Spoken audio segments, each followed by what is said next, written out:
our vehicle is just the place to be put the ruh, and the ruh never get old. صحيح صحيح. No, subhanallah, it's a feeling, and alhamdulillah, يعني ask Allah subhanahu wa ta'ala health and prosperity. يعني alhamdulillah, it's alhamdulillah. نعم نعم. We'll be starting in 2 minutes time, ya Sheikh. Anytime, inshallah. So I have how long to speak, and then Q&A? 2 days, ya Sheikh. Allahu Akbar, Allah يحفظكم, Allah يحفظكم. So maybe إن شاء الله هي تقريبا 40 دقيقة كده يا أستاذ. طيب. ممكن مثلا بالعربية ولا بالإنجليزية؟ إلى 35 يعني 30 minutes to 35, then we might have some of the question answer later. إنجليزي. For my speech. إنجليزي ها؟ إنجليزي. Yes. طيب. إن شاء الله 30 to 35 minutes speech, and then there will be some questions answered. جيد. تمام. Sorry, السلام عليكم ورحمة الله وبركاته, everyone. ورحمة الله. أهلا وسهلا. Okay, we will be live in 2 minutes, so we will ask everyone to mute themselves. Thank you. Sure. Except Prof. Jasir and Dr. Beta, don't mute. Yes, Prof.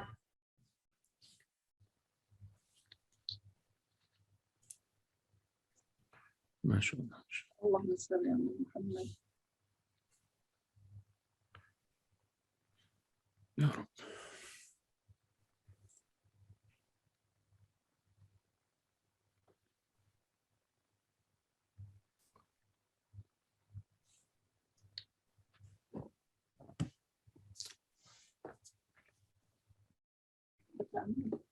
So I will just start.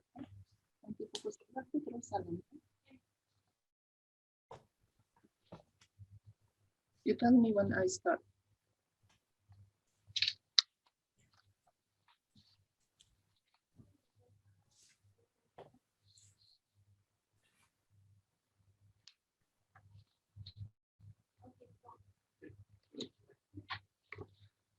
Bismillahirrahmanirrahim. Assalamu alaikum wa rahmatullahi wa barakatuh.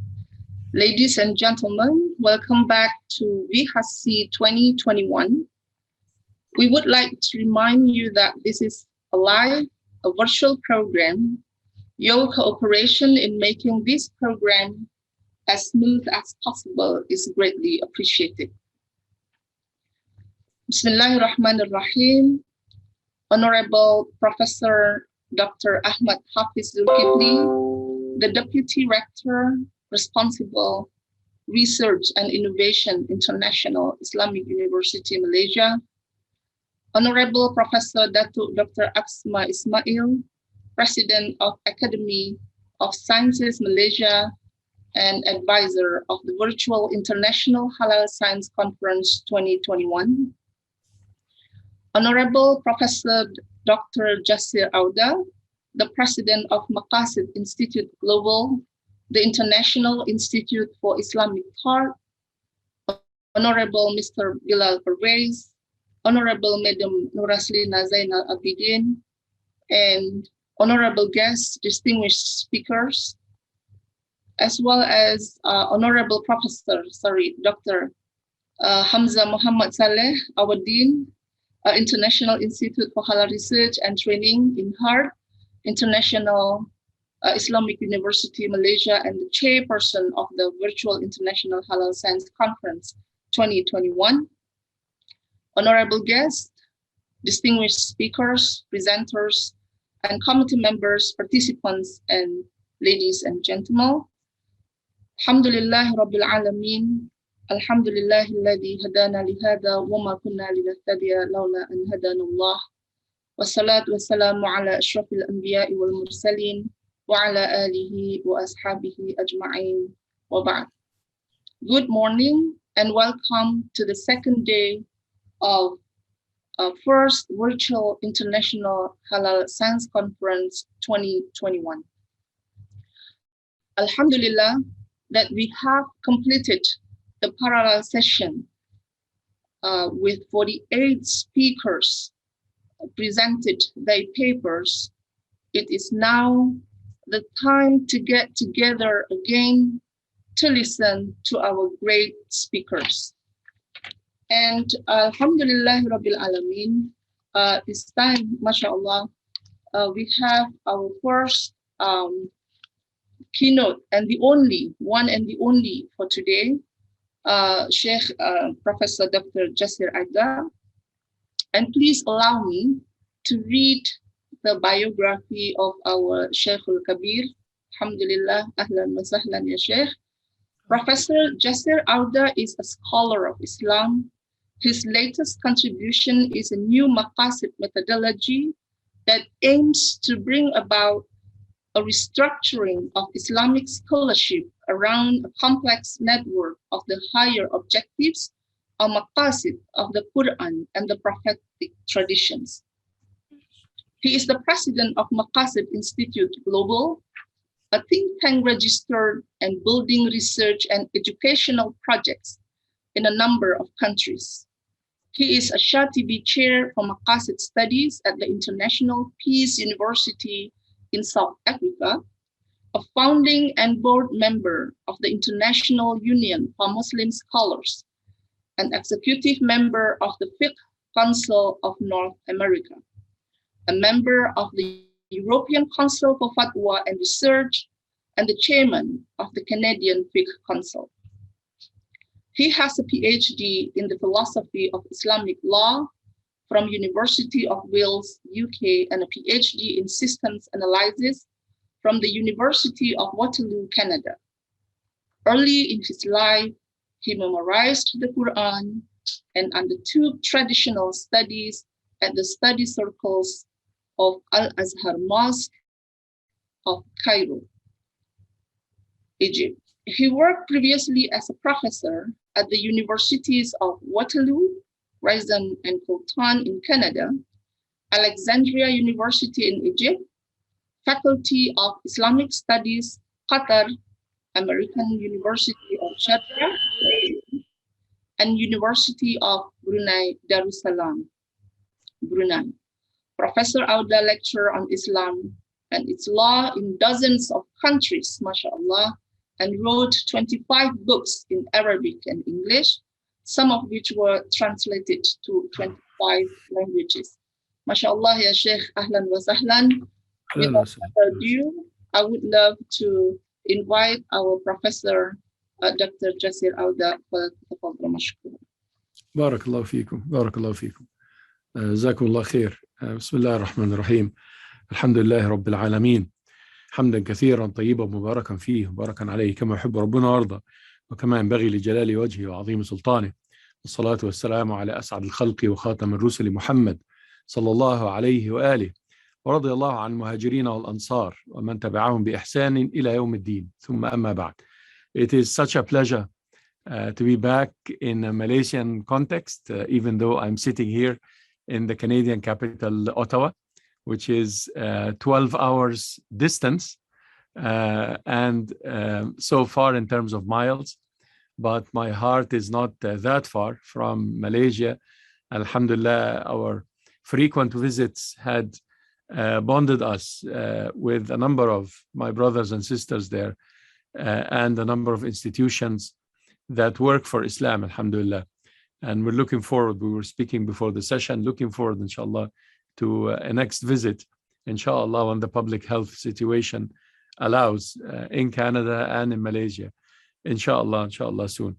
Thank you very much for inviting me to this conference. And I find the topic to be very interesting and very important, a topic of halal science, not just halal food or halal investment or halal, one of those silos, but a whole science for halal. Because what I will get into now in terms of how we approach the issues, the methodology of dealing with halal is about the comprehensive nature of Islam, and not to partialize Islam or cut Islam into small sections and therefore have a distorted image of Islam. I will focus on two main points. One has to do with the approach to halal sciences. How can we approach a new science or a science that is Islamic from an Islamic point of view? What is the way and the methodology, the manhaj in Arabic to approach. And we have a number of challenges in the Islamic thought of today's world and the Islamic jurisprudence that I would like to address. The second point has to do with the way forward. So how can we move towards a more integrative and a more Islamic approach if we are going to have all of these critiques to the other approaches? We have a number of problems in the way we approach Islamic law in general and halal in particular. I would like to address them. One has to do with imitation. The second is partialism. Third would be apologism. And fourth is contradiction. And fifth is deconstruction. And let me try to explain. The first has to do with imitation. And we have to know when we approach an issue like halal, that is a renewable issue. Halal today is not like halal 1,000 years ago. There are things that are fixed, of course, how we, for example, slaughter an animal. But as I mentioned, halal is not just about food, it's a way of life. It's not just about business, it's a conduct, it's a behavior, it's a value. And therefore, when we imitate the past without understanding the context of the past and the history of the past, then we make mistakes in how we do halal today. If we are talking about the economy, for example, of the past had a different currency and a different markets and different government and different ways of doing things. And if we go and copy certain names from certain companies without looking at the bigger picture of the Islamic economy, the philosophy of the Islamic economy is not a capitalist philosophy and is not a communist philosophy either. It's actually a philosophy that is based on a fact that Allah subhanahu wa ta'ala owns everything and that Allah subhanahu wa ta'ala gives us rizq or providence. And our providence is what we consume, not what we hoard, not to make fortunes and so forth. And therefore, if we are going to copy from the past without understanding the context of the past, we are not going to be able to project in today's life in a proper way. The Islamic economy as a bigger system in the past was based on awqaf, was based on the endowments. Most of the money, most of the wealth in the past was actually put in institutions that are owned by nobody but Allah subhanahu wa ta'ala, are not owned by government and not owned by business people.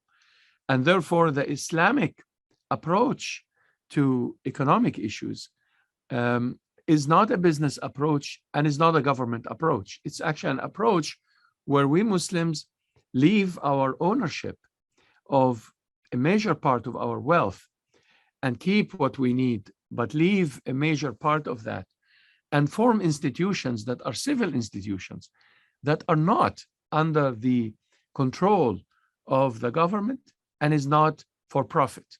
And therefore, that's a different philosophy for the economy altogether. Now, if we look at the past, my second point, in a partialistic way, الَّذِينَ جَعَلُوا الْقُرْآنَ عِضِينَ, Allah subhanahu wa ta'ala warned us from those who partialize the Quran, those who look only at food for the definition of halal, or at murabaha for the definition of financial dealings, or you look at a small part of Islam and you don't see the bigger picture, how the whole system is based on a different philosophy, that we don't own anything and that Allah subhanahu wa ta'ala gives us rizq or providence, and that we should actually do what is called islahul ard, reform on earth. That is the objective of the economy, and not it's not a business objective when you do halal. Even though, yes, people trade, that is part of life at tijara, but it is not the core value in the halal system. The halal system is a way of life, as I mentioned, not just for food, for marriage, halal in financial dealings, halal in war and peace, and so forth. Halal is in the book of Allah subhanahu wa ta'ala a comprehensive concept.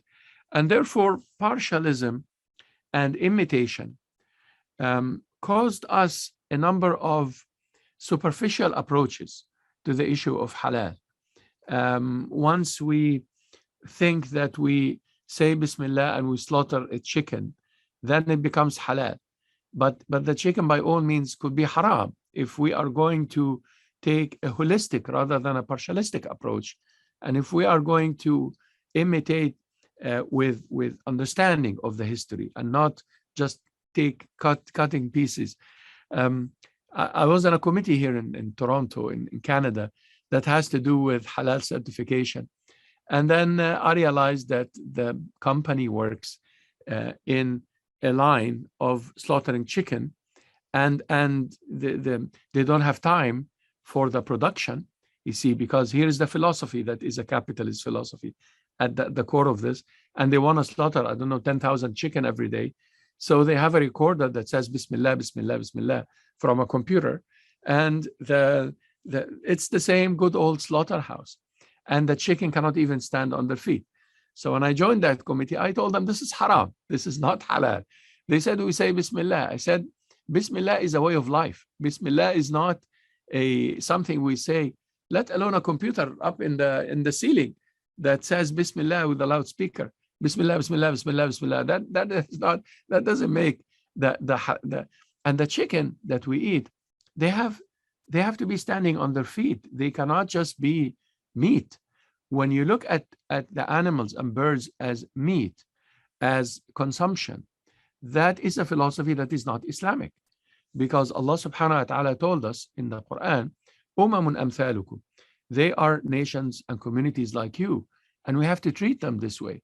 Yes, we are allowed to kill some of them for food, but we have to treat nature as communities like us, and that would be a holistic rather than a partialistic approach, an approach that is connected to the rest of Islam rather than approach that is severed. Allah subhanahu wa ta'ala in the beginning in Surah Al-Baqarah, he said, وَيَقْطَعُونَ مَا أَمَرَ اللَّهُ بِهِ أَن يُوصَلَ وَيُفْسِدُونَ فِي الْأَرْضِ. He said that those who cut what Allah subhanahu wa ta'ala asked to connect, they corrupt earth. So when we cut the links between us and the nature, and Allah subhanahu wa ta'ala established this link when he said that animals and birds and sea life are communities like us. And when we cut these links, we corrupt earth and not reform earth. And sometimes in the name of halal, because we take a partialistic approach, we are actually causing mischief and not causing reform or betterment, islah, which is what we are supposed to be doing. And here comes a third challenge that we have, that is called apologism.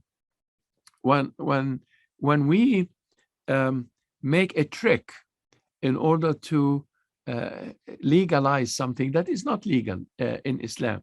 When Allah subhanahu wa ta'ala in Surah At-Tawbah talked about those Arabs who changed the times of the months of Al-Hurum, Al-Ashhur Al-Hurum, in order to fight in Dhul Hijjah and so forth.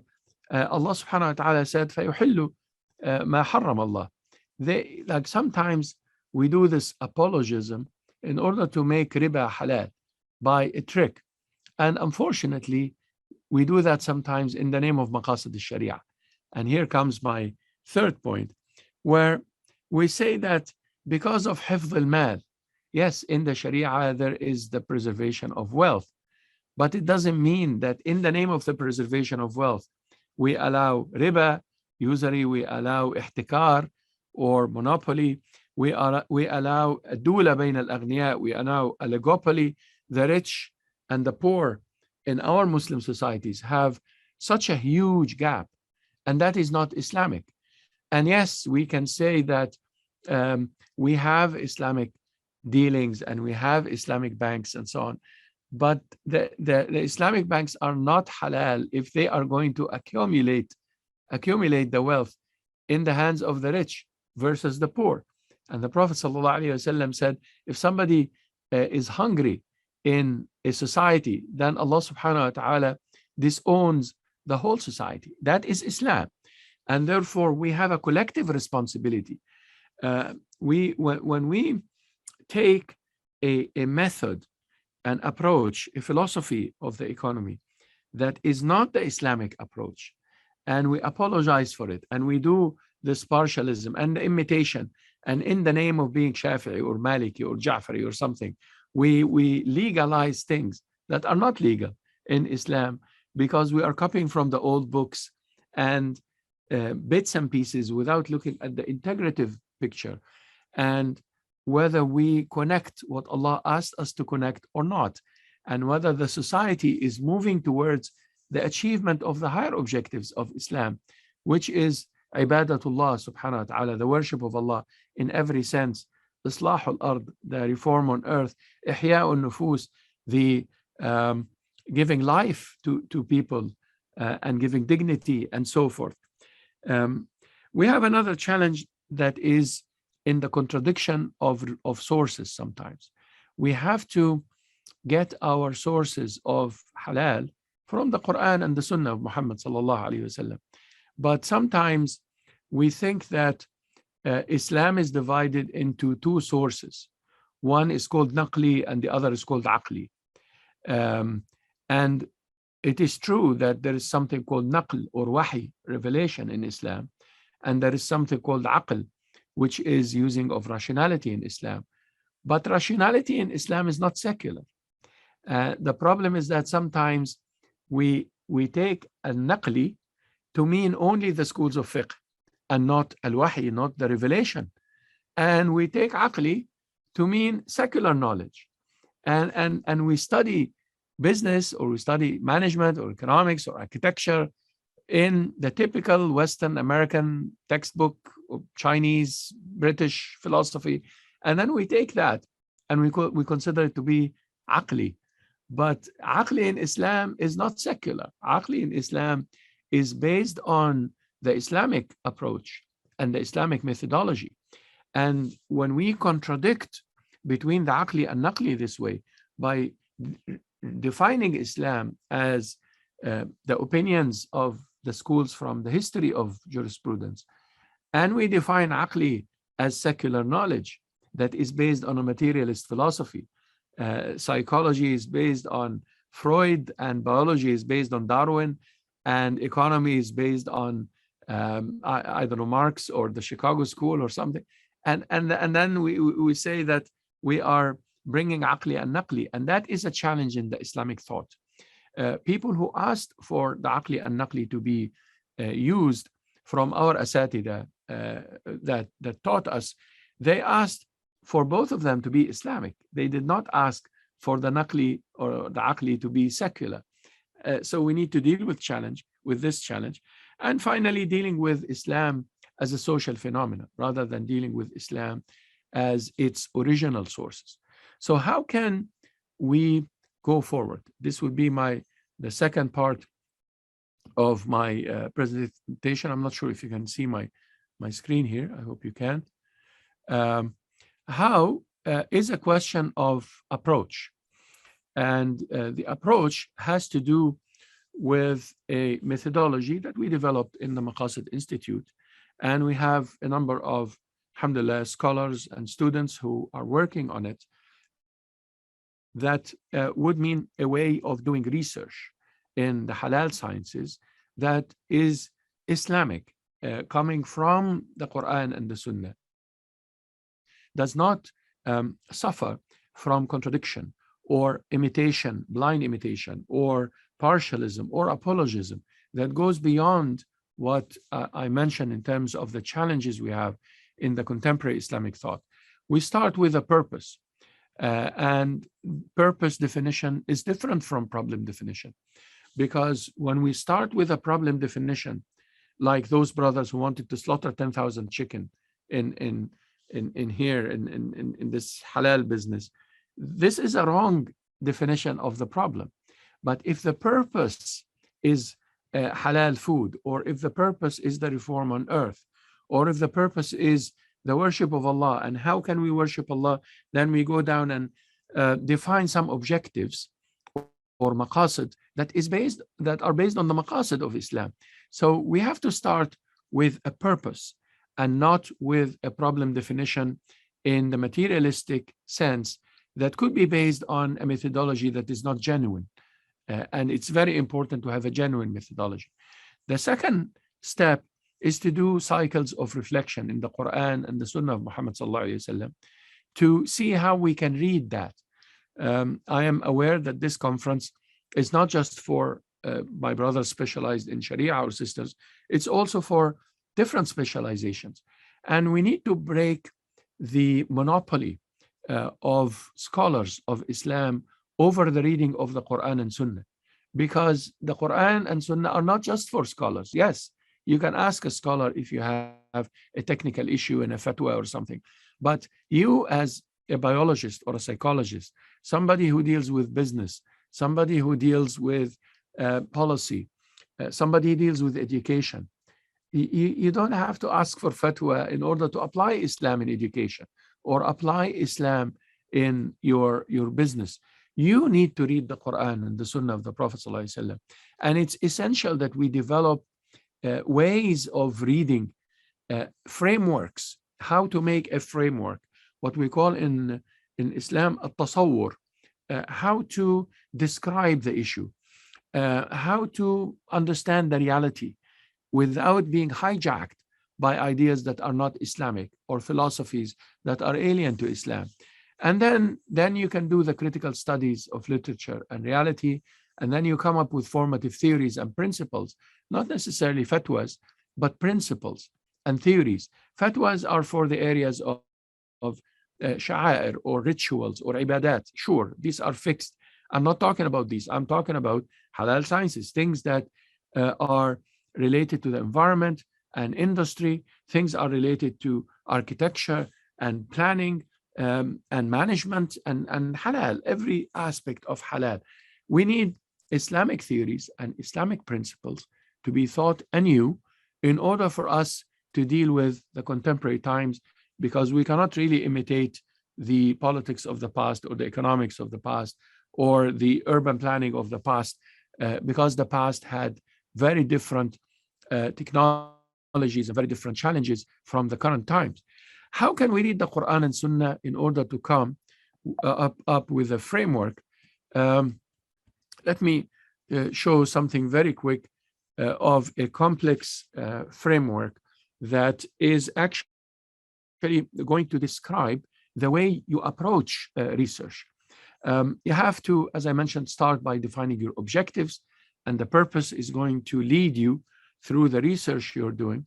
And of course, we have to do research before we build institutions or before we do education, because research is at the core of al-ilm in Islam. You have to have ilm before you have amal or action.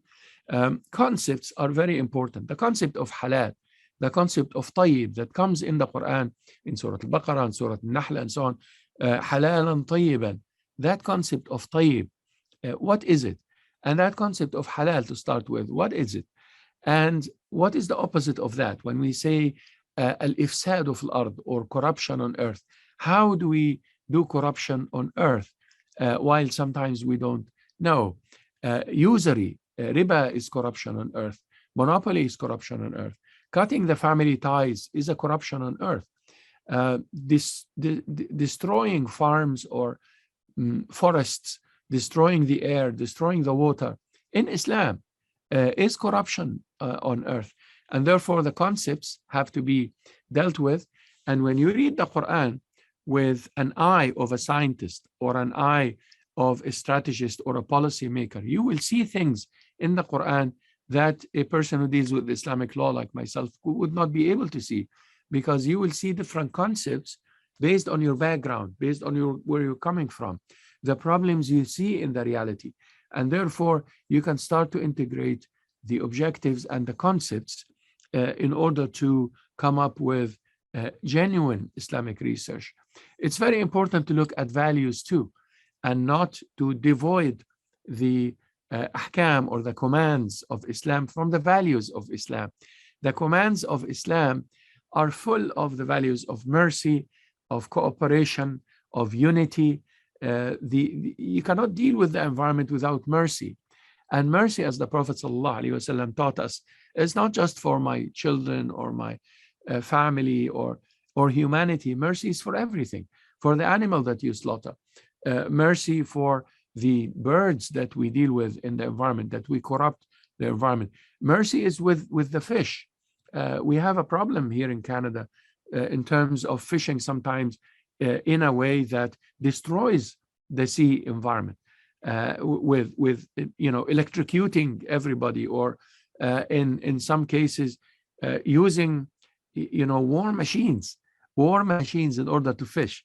And that is not the Islamic value. The Islamic value is to eat moderately and not to consume very much. And therefore, we don't have to fish that amount of tuna or salmon. We don't have to kill that many cows and sheep in the world, because the Islamic value of mercy and the Islamic value of life is a high value too, that has to be part of the Islamic framework.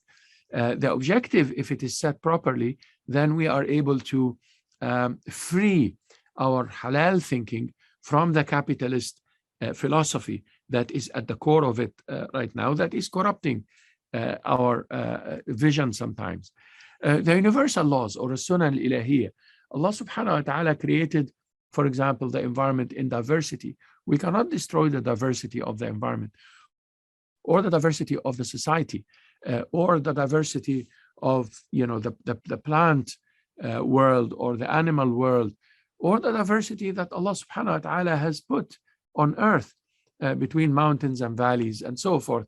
We cannot remove the mountains in order to have all valleys, as some of these guys did in Mecca, removing the mountains in order to put 5-star hotels instead of them, and then call it halal. But that's not halal, because that is against the architecture, the natural architecture that Allah subhanahu wa ta'ala made for this city from the dawn of history.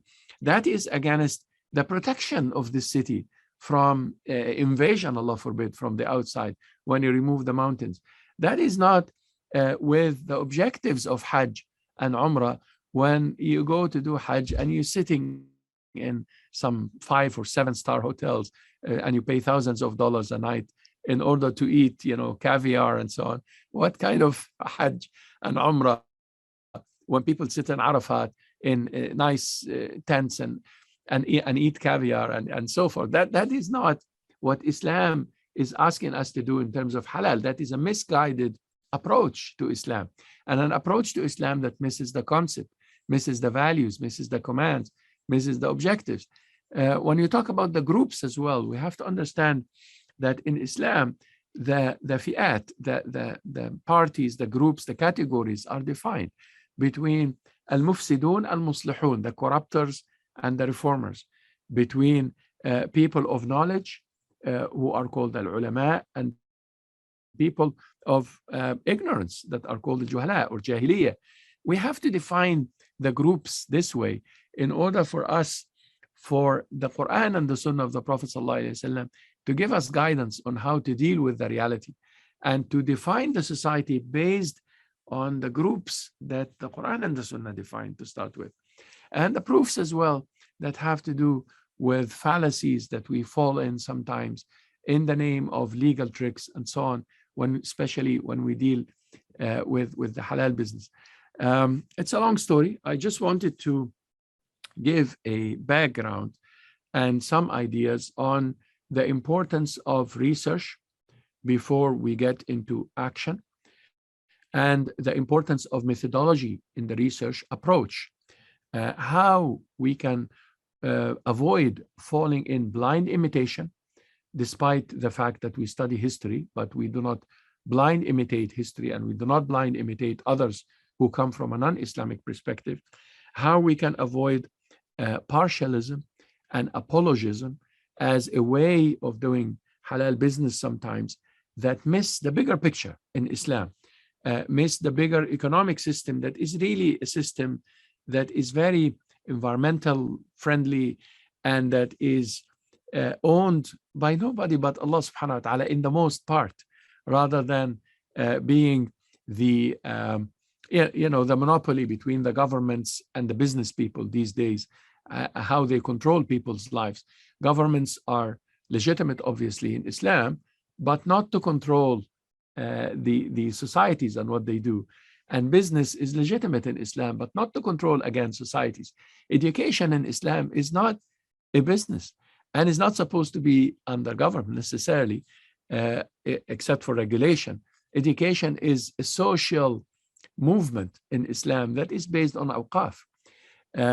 Health in Islam is not a business. Now we see the pharma companies and what they do with the vaccinations, the billions they make, and they don't want to give the vaccinations to the poor countries. That is not halal, even if the vaccine doesn't have pork and doesn't have alcohol. But the vaccine is not halal if it is not distributed properly.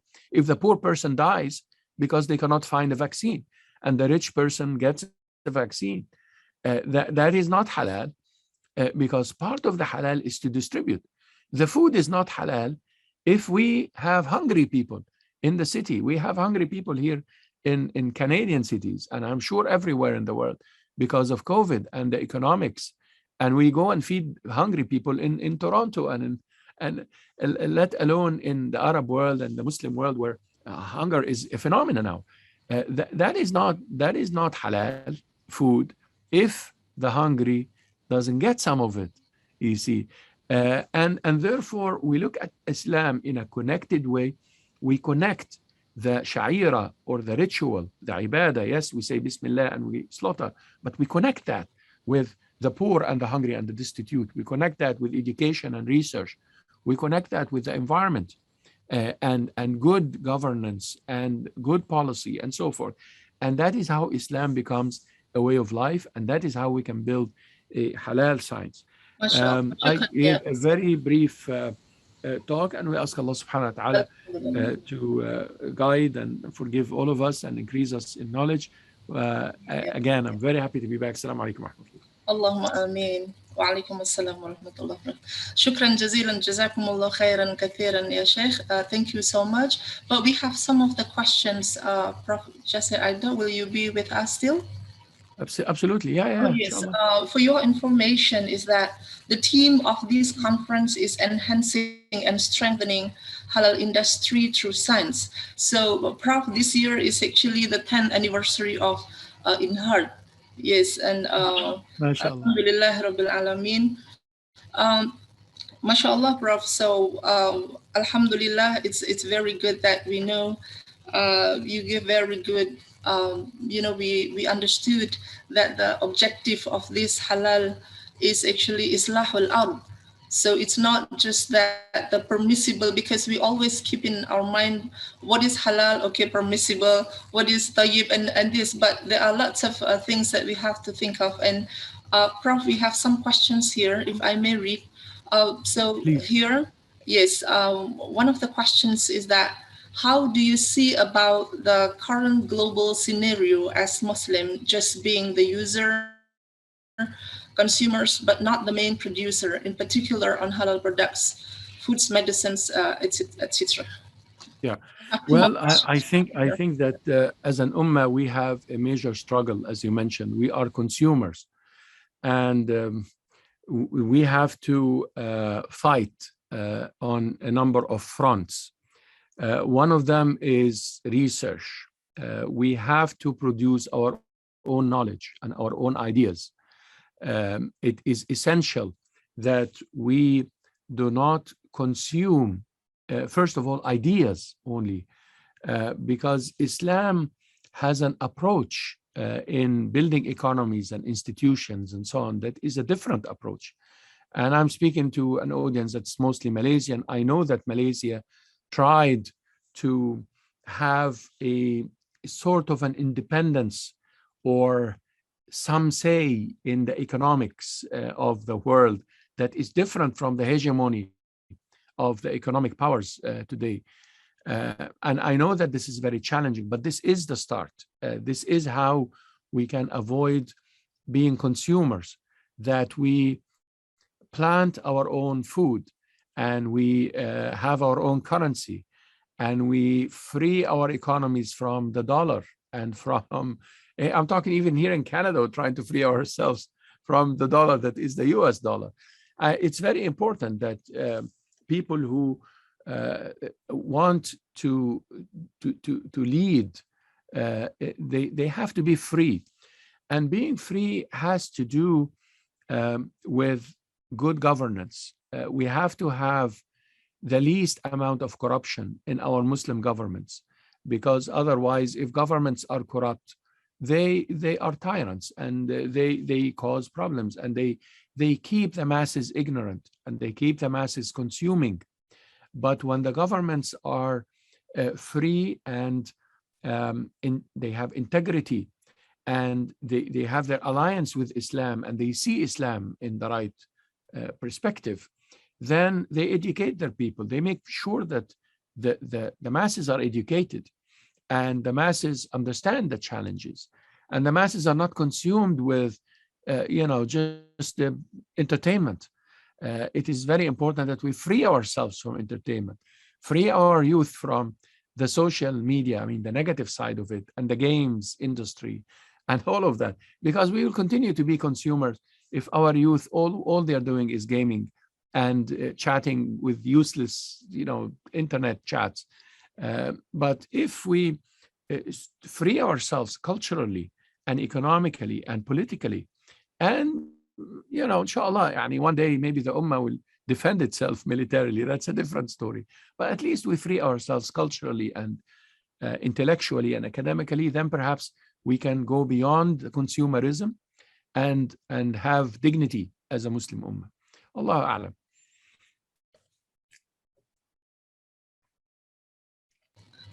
Thank you so much, bro, for the answer. We have actually a couple more questions, but because we are limited to 11:45, so in my mind, bro, it is much better that maybe we may ask you the wasiyah, يعني advice. Subhanallah. طيب خير إن شاء الله. خير إن شاء الله. In the context of the halal and the maqasid sharia. Jamil. I will actually, here on the chat on Zoom that I have in front of me, I will leave my Maqasid Institute address for those who would like to contact the Maqasid Institute, especially those who are interested in doing research or interested in a discussion of these ideas in a more serious way. So I leave that. If there is a wasiyah, inshallah, is for my brothers and sisters to learn. And read and learn a lot. We need to go beyond the bits and pieces of social media. Social media is good for communication, but it's not good for learning. Learning is in books and courses and universities and so on. And I advise, and I am seeing, mashallah, the average age here is young of the audience. I'm advising my brothers and sisters, especially the younger ones, to really read everything you can see and take courses and educate yourself, because that is going to mean the difference between enslavement and freedom. Is going to mean the difference between a good Muslim and a Muslim who is powerless and does not have a say in the world. Knowledge is very important, and I'm really happy to be speaking in the context of IIUM, one of the beacons of knowledge that some of our asatidha has founded. And it's important to focus on knowledge and research and deep research and ideas, and to be critical and to look at history with critical eyes. Allah and Muhammad sallallahu alaihi wasallam are different from everybody else. Look at what you read in history with critical eyes, because other than the Prophet ﷺ, nobody was an angel, and nobody did not make mistakes. And it's important to understand history in an informed way, in order for us to look at the future and at the present in a mature way. So that's my wasiyah: knowledge and more knowledge, and to be critical, And of course, the wasiyah that is going to save you from your own mind and from your own ignorance as a human being, which is to worship Allah subhanahu wa ta'ala. Because if you don't have that link with Allah subhanahu wa ta'ala, your mind will lead you nowhere. And your effort will cause loss and damage more than good and reform. If your relationship with Allah subhanahu wa ta'ala is not fixed.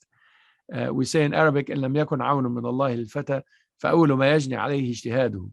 Your effort is going to be your first enemy if you don't have the help of Allah subhanahu wa ta'ala.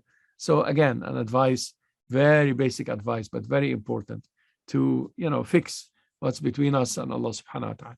Jazakallah khair.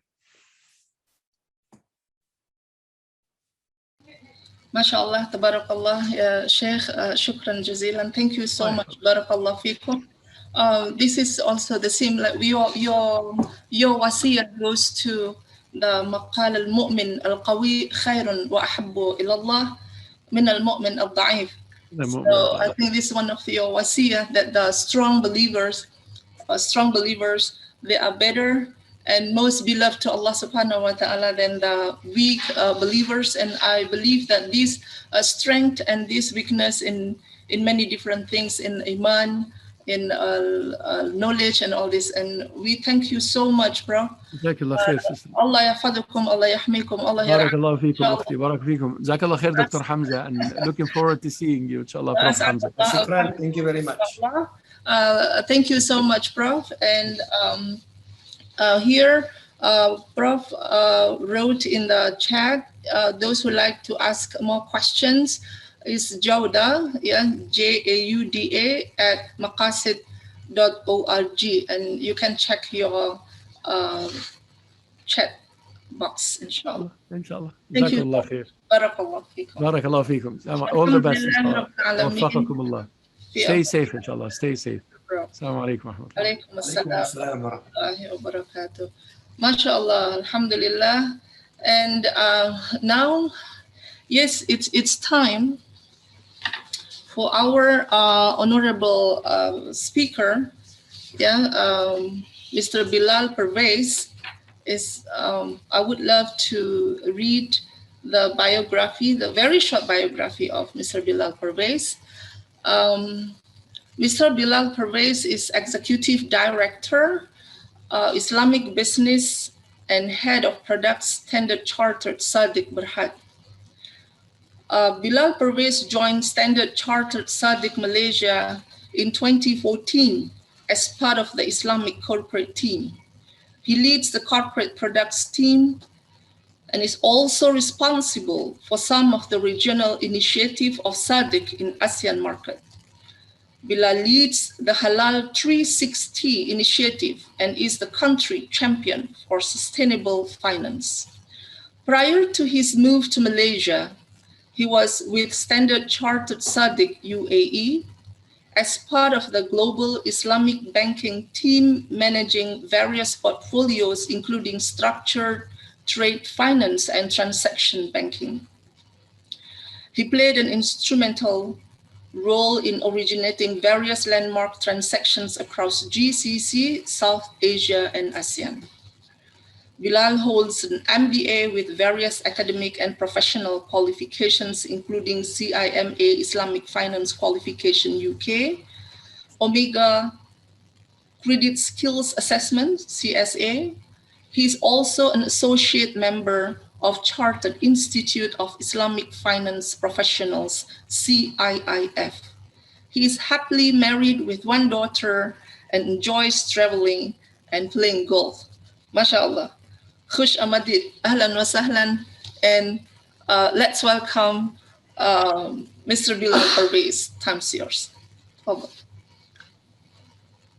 Assalamu alaikum, Dr. Bettina. Thank you so much for the introduction, and really happy to be part of the IOEM's World Halal Science Conference, and really honored to be given a privilege to be speaking about Halal 360 at this session. I hope everyone can hear me, right? Yes, yes. Okay, excellent. So let me just start. So Bismillah ar-Rahman ar-Rahim. The topic I'll be covering today is digital innovation and growth of the Malaysian halal ecosystem.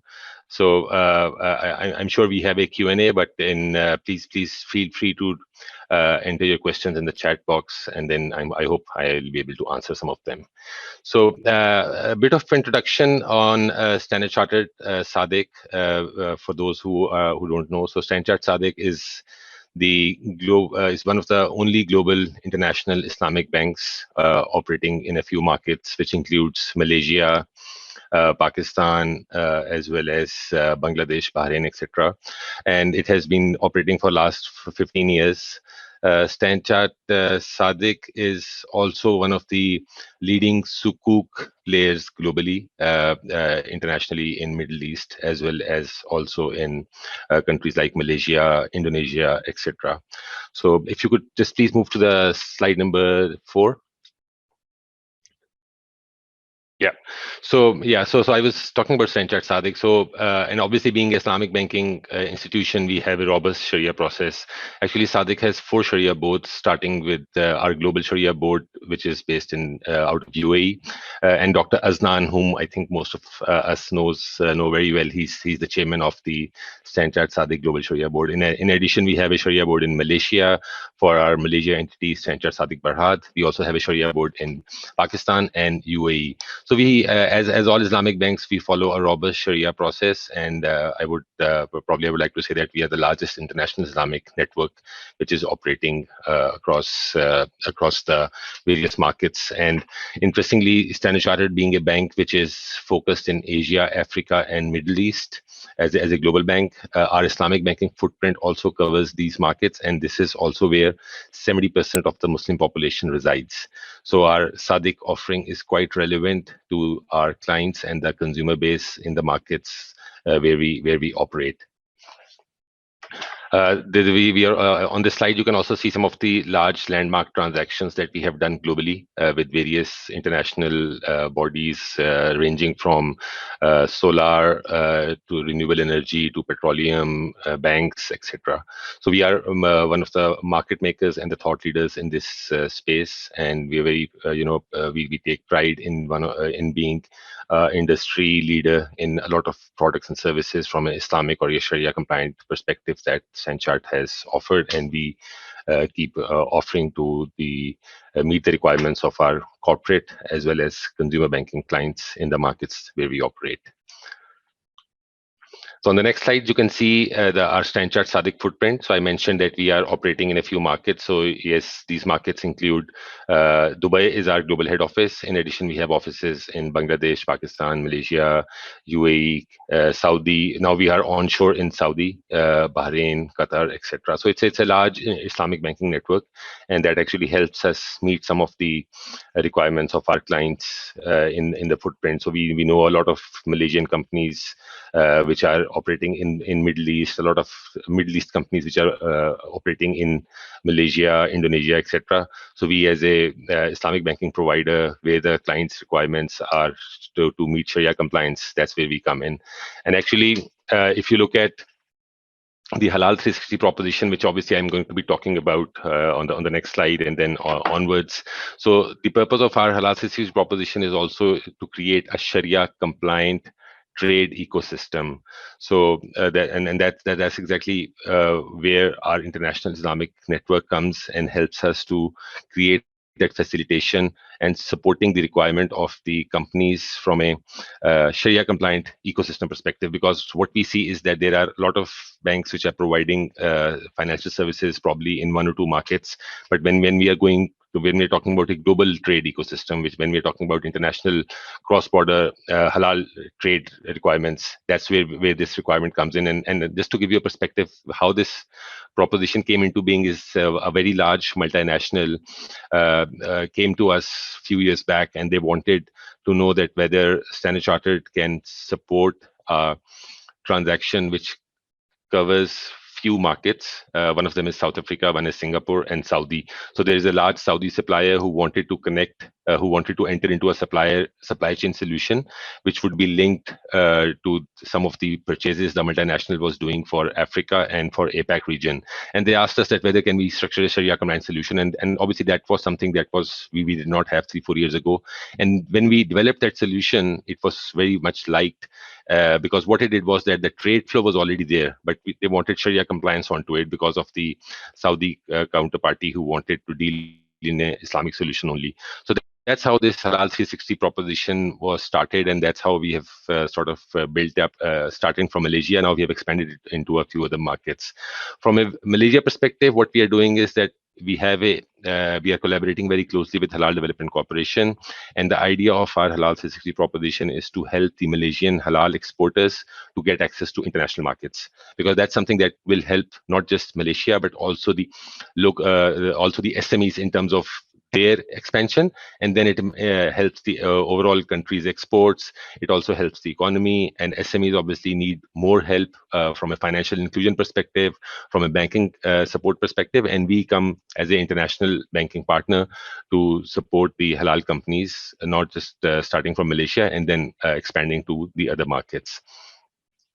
So if we look at the halal economy right now, I think one important step that collectively we have seen in the market globally is that halal was probably 5-7 years ago linked just to F&B.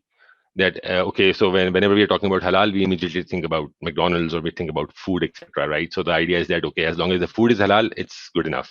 But over the last few years, and I would really want to mention the Malaysian advancement, or Malaysia's position as a global halal hub. That's Malaysia is where the entire ecosystem has sort of started from government support to regulations to standards to the robust halal certification process. So all that, I think Malaysia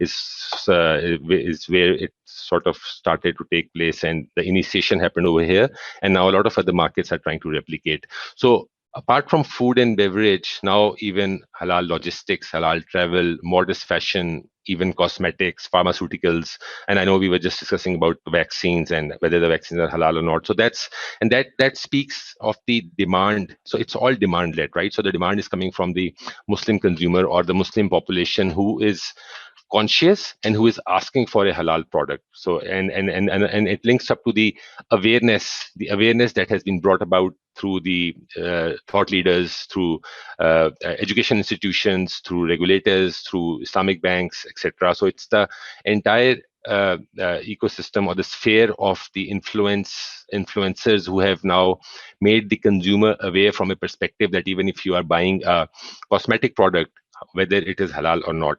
And that is where we see the growth of the overall Islamic economy, which we can also call the halal economy. And as per various reports, it is to be reaching a figure of more than $3 trillion in the next few years. This slide actually shows you various components which the halal economy or the Islamic economy today contributes to, from Islamic finance to halal food, travel, fashion, etc., etc. Now, coming from a banking perspective, I think the way I see it and the way we position it is that Islamic banks are a connector of this halal economy.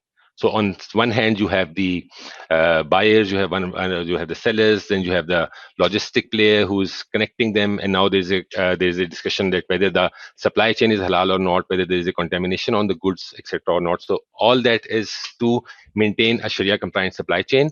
But where the Islamic bank is, that Islamic bank is an enabler. So we are through our products and services, through Sharia compliant solutions, we are enabling the growth or to foster this halal economy. So Islamic banks are a component of the halal economy and a connector between various parties. So for example, I'll give you, in Malaysia, we have halal parks. So if a company wants to go into a halal park and they want to invest over there because they want to produce a halal product, then they would require some financing. So that financing solution or that enablement to achieve that production or the construction of that manufacturing facility is or should be coming through a Islamic financial solution. So coming to the Malaysian halal ecosystem, and as I mentioned, that Malaysia is the global leader in the halal space. We see halal production, we see halal services, Islamic banking being a part of it, tourism, healthcare, logistics. We have infrastructure in terms of industrial parks, halal testing labs, standard certification, even halal traceability from a supply chain perspective is something that is also being discussed in much detail now. The government support is robust. We have Halal Development Corporation, the Ministry of Trade, JAKIM, JAIS, all the Sharia, the Sharia fatwa or the verification process. Then we have the resources. We have the universities. We have IIUM. We have other universities who are providing halal knowledge and the Islamic knowledge for the various players who go in may be part of this halal ecosystem. So I think all these pillars have worked very well in terms of making the relevance of halal in terms of Malaysia, and also how this is now being adapted by other markets. And that's where we think that the position of Malaysia, which it has achieved, now it's time for exponential growth. And what is exponential growth is that now all the levers, all the bases and the platform has been built, but now the idea is to take it to the next level. Take it to the next level through how replication of the same in other markets like Middle East, like probably South Asia, in other centers of the world where there is Muslim population, as well as minority Muslim population, because the relevance of halal becomes more relevant where there is a decision to be made. So if it is a country where by law everything has to be halal, or all the products have to be compliant, or it's a Muslim majority country, the consumer would think that, oh, everything is halal, while it may or may not be. But in a country where you have various religions or multiracial, multicultural society, over there the Muslim consumer would be very much focused that when they pick up a product, it has to be halal only. So that's why it is not just the Muslim population, but it's countries like China, like Vietnam, like Thailand, APAC, wider APAC, even US, Europe, where the halal products are gaining more and more attraction and more visibility as we proceed. And I think Malaysia is one market which is set to benefit both from an export opportunity and also from an perspective of passing on the thought leadership and the robust ecosystem that Malaysia has developed in this space over the last few years. So moving on to the next slide, I'll just talk a bit about the Halal 360 value proposition that I just mentioned about.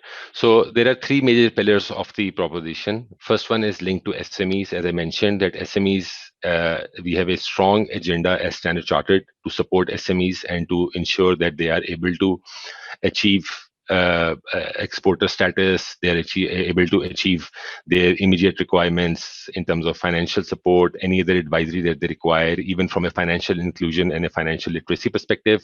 So what we do is that we incentivize the SMEs who are moving into halal or who are already halal certified by providing them preferential financial solutions in terms of better profit or attractive FX rates. Being international bank, we have access to various currencies.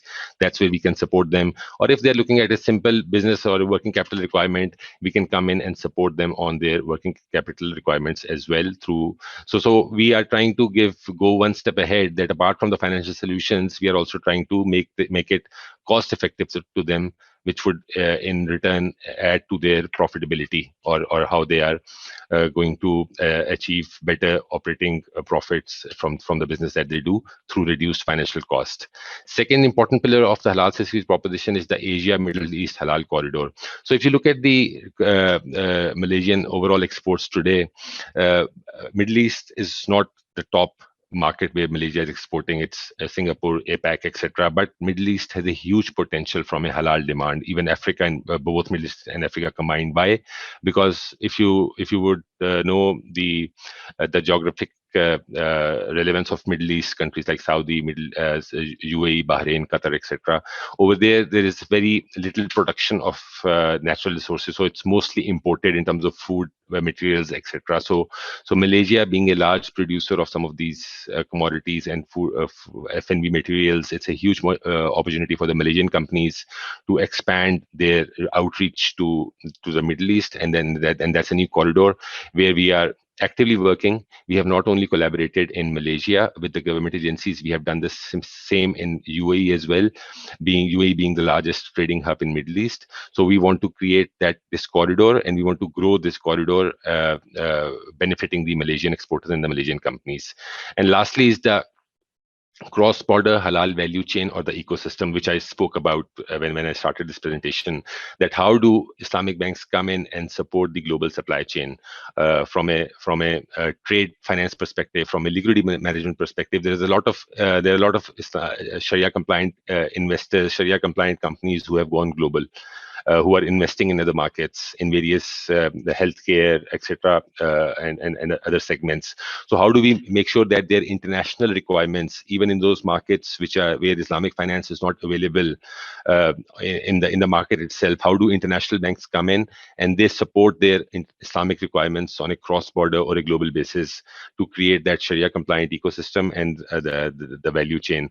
The concept of halal tayyib, which is end-to-end halal, I think that also is quite relevant over here when we are talking about a ecosystem or the value chain, because the idea is that it's not just the product itself which is halal. It's actually the entire ecosystem of the product, where from inception to its final production, and the supporting factors which come and enable that product to be delivered, and banking and financing is an important component of the same.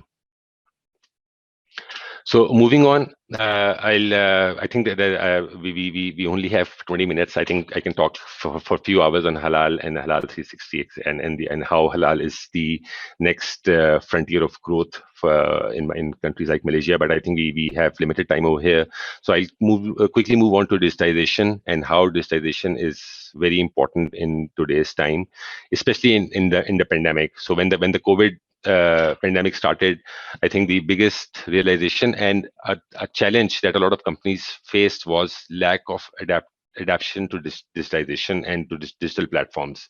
And why it was important was because of COVID, where there are certain restrictions, lockdowns. In the initial time in 2020, early 2020, even the trading activities, the ports, etc., were not being operated in various markets, not just Malaysia. So courier services, logistics, etc., they were all hampered. And I'm very well aware that even banking services by some banks who did not have digital products and digital offerings available, they were also impacted. From a Stanchart perspective, I think we as an agenda have been investing in digital for a very long time. And those investments that we made over the last few years, we were able to bear fruit during the pandemic, when suddenly there was a requirement on how to enable or how to make sure that there is minimal disruption on financial services and there is minimal impact to the products which the customers take, both from a consumer perspective and also from a corporate perspective. So if you are a consumer and you are unable to go to branch, how do you do your banking? How do you make your transfer, whether you have an online or a digital app? And it's not just making one bank transfer, it is even applying for a new personal financing, applying for a mortgage, or even speaking to your relationship manager. So our digital platform, which is our mobile banking, probably is one of the state-of-the-art platforms which are there in the market. You can actually log in and you can speak to a person. So there's an actual human being on the other side, with whom you are speaking via your iPhone or your Android phone by just logging into the application. So you don't need to make that phone call. You can do actually do a video chat. You can do a text chat.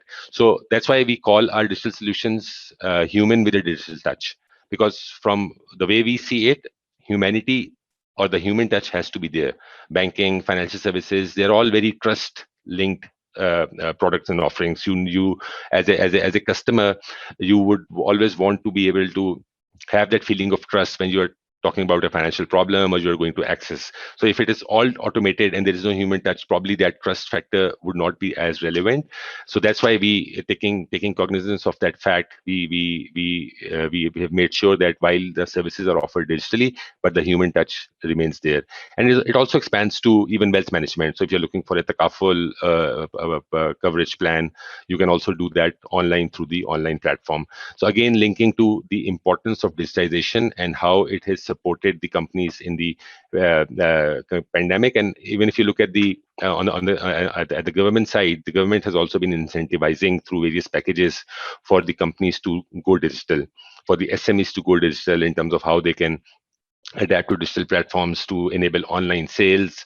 In the month of Ramadan, we saw that even the small sellers were able to use or come up to on platforms like Grab, Foodpanda, etc., to make sure that they are able to continue their sales, because the customers are not able to travel or buy the iftar or the buka prasa food. So all those were made available only through the digital platforms. So the pandemic has really brought about the awareness, and I think the adoption of digitization in countries like Malaysia, in the Asian region, has been tremendous. We have ourselves seen double-digit growth in our customers accessing our digital platforms. And if you read various market surveys which have come across, a lot of companies have adopted to digitization during the pandemic. But again, I would like to say that this is probably not the end. This is the beginning of this new era. And as the time progresses, and I hope that the pandemic goes away, but the positive takeaways of this pandemic will remain with us. And digitization is probably one of the main takeaways that I can see. So moving on from consumer banking, I think I've already covered some of the features of our digital platforms. So I'll quickly move to the corporate side. If we can move on the next, yeah. So on the corporate side, when it comes about SMEs, corporates, what we are seeing is that obviously digital platforms, again, straight through processing, but there are various components to it. There is cash, there is trade, there is insurance, there is supply chain, then there is infrastructure investment, FDI. So there are various evolving pillars that we are seeing that are contributing to the e-commerce growth and the internet penetration. If you look at a lot of global supply chain programs that are being run today, they are all on a straight through processing basis. They are all on a digital basis, and it's not just the financial institutions or banks which are providing it. There are a lot of startups. So you see fintech companies which are coming up. They are making available supply chain solutions through their unique platforms. And interestingly, some of them are linked to halal also. So I've come across in past few months a couple of supply chain platforms, startups, which are coming with a halal traceability. So those platforms will make sure that when the supply chain is being monitored or is being reported, they are also able to RFID track or through other mechanisms track the halal traceability. And also linking to it is the ESG traceability. So the ESG and the halal traceability is also now being developed. So these are all the technological advancements that we are seeing in terms of how companies are adopting to the best practices and enabling themselves to be beneficiaries of the digital advancements that are taking place. And similarly, we have seen digital payment solutions, Do It Now, JomPay, etc. They are getting wider and wider acceptability in the market, and we keep seeing the volumes how these volumes of digital payments, etc., are being there. So, as an international bank coming with a strong focus on digitization on our network, these are some of the things that are we are using them to deliver our financial services. So we have an international network, which definitely requires some digital investment in digitization to make sure that we are able to connect the various components of that network in terms of robust financial solutions to our clients across various markets. Because now the trend is to go global. So everybody wants to go global, but the idea is that how to go, how to achieve that global scale, international scale, and what are the enablers. So again, digital financial solutions is one of the most important or the key pillars that are helping the companies to grow. So moving on to the next slide. Yeah, so I'll talk. We spoke about Sharia supply chain solutions, halal supply chain, and probably this is also the last section of my presentation. It's about Sharia compliant supply chain solutions. So in the pandemic, especially in the pandemic, what we have seen is that there has been a lot of focus on supply financing, and how does supply financing, or where does it come into play, or how does it add value in the financial ecosystem, is that in a typical supply chain solution, the beneficiary would be the seller or the vendor. And if you look at the ecosystem, even in Malaysia, you have large GLCs, you have large multinationals, you have large corporates, and they are buyers. They are the buyers. They are the anchors, and you have small companies like SMEs. You have emerging corporates who are the vendors or the suppliers. So what has happened during the pandemic? In the pandemic, everybody wanted to make sure that they are able to buy or they are able to store what they require on a ASAP basis, because nobody was sure that whether the continuity of the logistic or the supply chain will be there, or whether there will be any delays which can impact the production process, etc., or the fulfillment of orders. So what the big buyers did, those who were not doing it already, was to enter into supply chain contracts, because what it does is that it creates loyalty, and it creates that connectivity between a buyer and a seller apart from a trade, because then you are financially bound in a supplier program where you are getting paid early. So when a SME gets paid early, then it has its benefits in terms of financial cost, etc., which I'll cover later. But coming back to what Standard Chartered is doing, so, and from an Islamic perspective, so probably I think we are the only Islamic bank who is doing it on an international scale, which is an international global Sharia compliant supply chain solution, which is there are two types of programs. One is a trade payable management, where we are making the payments of the payable on a trade transaction on a early payment basis, and second is a vendor prepayment program, where the bank purchases the receivable of the vendor immediately once the receivable is created. So the intention of both the programs is to ensure early liquidity to the SME, and helping them to maintain cash flows to meet their requirements at a very cheap pricing. Both these programs are on a anchor recourse basis. What it means is that the customer or the buyer, the large buyer, would be taking the recourse on that. So why is Standard Chartered? I think, as I've explained earlier, it's an international bank, a global Sharia compliant supply chain solution provider. But at a holistic level, we are one of the top supply chain banks globally, even from a conventional perspective or from a group perspective. We to make sure that the vendors, etc., are able to understand the program, we have specific dedicated teams. These are customizable programs, cross-border, domestic, multi-currency, etc. So, and these can be integrated. So you don't have to use the Standard Chartered platform. You can actually go and leverage on any platform that you have, Oracle, SAP, Ariba, etc. All these latest digital platforms can be integrated with this service to make it totally straight through processing and on a digital basis. So the important thing is that it is a supply chain program, but it comes with a digital offering, meaning that it is totally straight through, and maintaining Sharia compliance. Because being an Islamic institution, the most important thing is to ensure that the Sharia compliance is met. So whether it is commodity murabaha or it is buy then, all those are transacted through on the system and on the platform. So moving on to the next slide. Yeah, so I spoke about the supply chain challenges, etc. So just to enhance some of the knowledge around that. So why would a supply chain be very important today? Is because the SME or the underlying company, who's the beneficiary, who's the supplier, would get cheaper access. They will not have to give their own recourse, meaning that the bank does not take risk on the SME. Because I mean, if you look at the average SME financing rate today, they are at about 8-9%, but when you enter into such a program, you probably can get financing at about 3 to 4%. So that's a substantial difference for a SME when they are entering into a supplier finance program. Apart from that, it creates loyalty, collaboration. You can get access to early liquidity. You have, as a buyer, you have line of sight over the inventory that you are purchasing and how soon it is being delivered to you.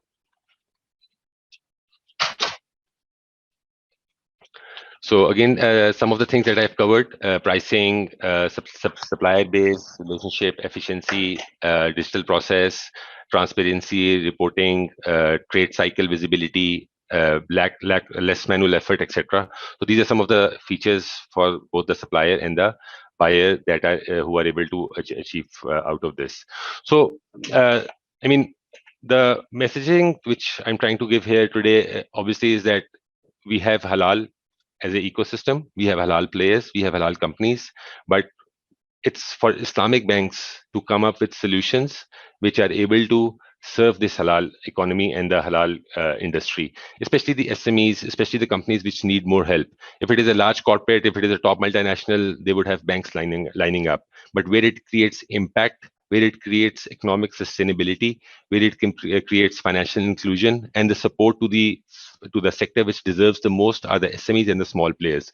So that's why I think all Islamic banks, and also linking to value-based intermediation, VBI, which encourages banks linking to the Sharia, Maqasid Sharia, that they should come up with products and features which are supporting the economy, the society, and the environment.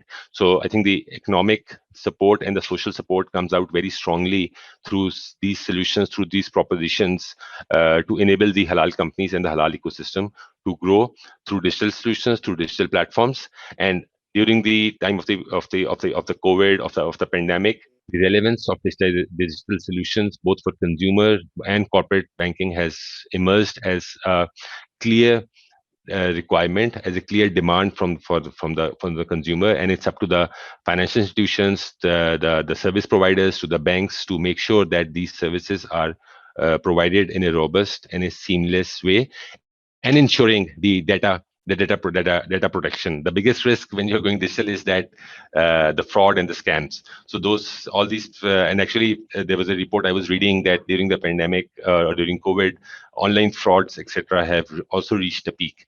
So obviously these systems, these platforms have to come up from an angle that they are absolutely secure, because that's probably where the element of trust also comes into play.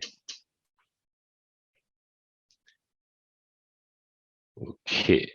So, Mr. Bilal, yeah, we have about 2-3 minutes. So, can maybe you conclude or give some of the So I'll let's just move on to the Yep. So I'll move on to the conclusion remarks. So again, thank you so much. And I would I would encourage any questions that we have on this, and also if there are any further information which is required. The slides still go about 2 or 3 more slides to go. You may finish it. No worry. Okay. Sure. Thank you. Right. Yeah. So this is probably the last slide, talking about supply chain again, and probably some of the audience are also saying that why there is a lot of focus on supply chain. I think as a bank, what we have seen is that in the last couple of years, there's a lot of focus on this. Even at a Malaysia level, we have seen Jana Niaga come into play. We have seen Skim Chakna. We have also seen Parentis. So there are 3 programs which are at a national level under the government, under the Ministry of Finance, and the purpose of these programs is to also support the SMEs, also support the suppliers, to make sure that they are able to survive the shocks of the pandemic, because that's where the impact is the highest. Some of them cannot operate, some of them are not able to fulfill their orders, they have lack of access to financing, they have lack of digital access to digital platforms. So that's where I think there is a lot of focus. And from a Standard Sadiq perspective, specifically coming from an Islamic banking perspective, and also being a member of VBI, and also as part of our sustainability agenda, this is one of the most important initiatives that we are running under Halal 360, because when we talk about supply chain and Islamic supply chain, when the buyer or the seller is requiring Sharia compliant solution, that's where the halal component comes into play. So as I mentioned earlier at the beginning, halal is not just the McDonald's burger that we are eating. Halal is any component which is supporting the Islamic economy and the growth of the overall Islamic system. And Islamic finance providers are just a pillar or an enabler of this entire economy and the ecosystem and the industry. The entire Islamic banking industry, coming from a social cause perspective, must come together with the various solutions and products and services to support each segment of this ecosystem, from smallest SMEs, consumers, to corporates and the large corporates. Thank you.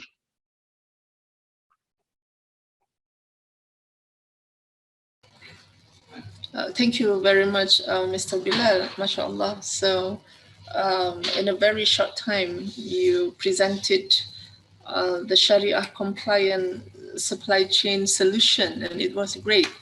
Yeah.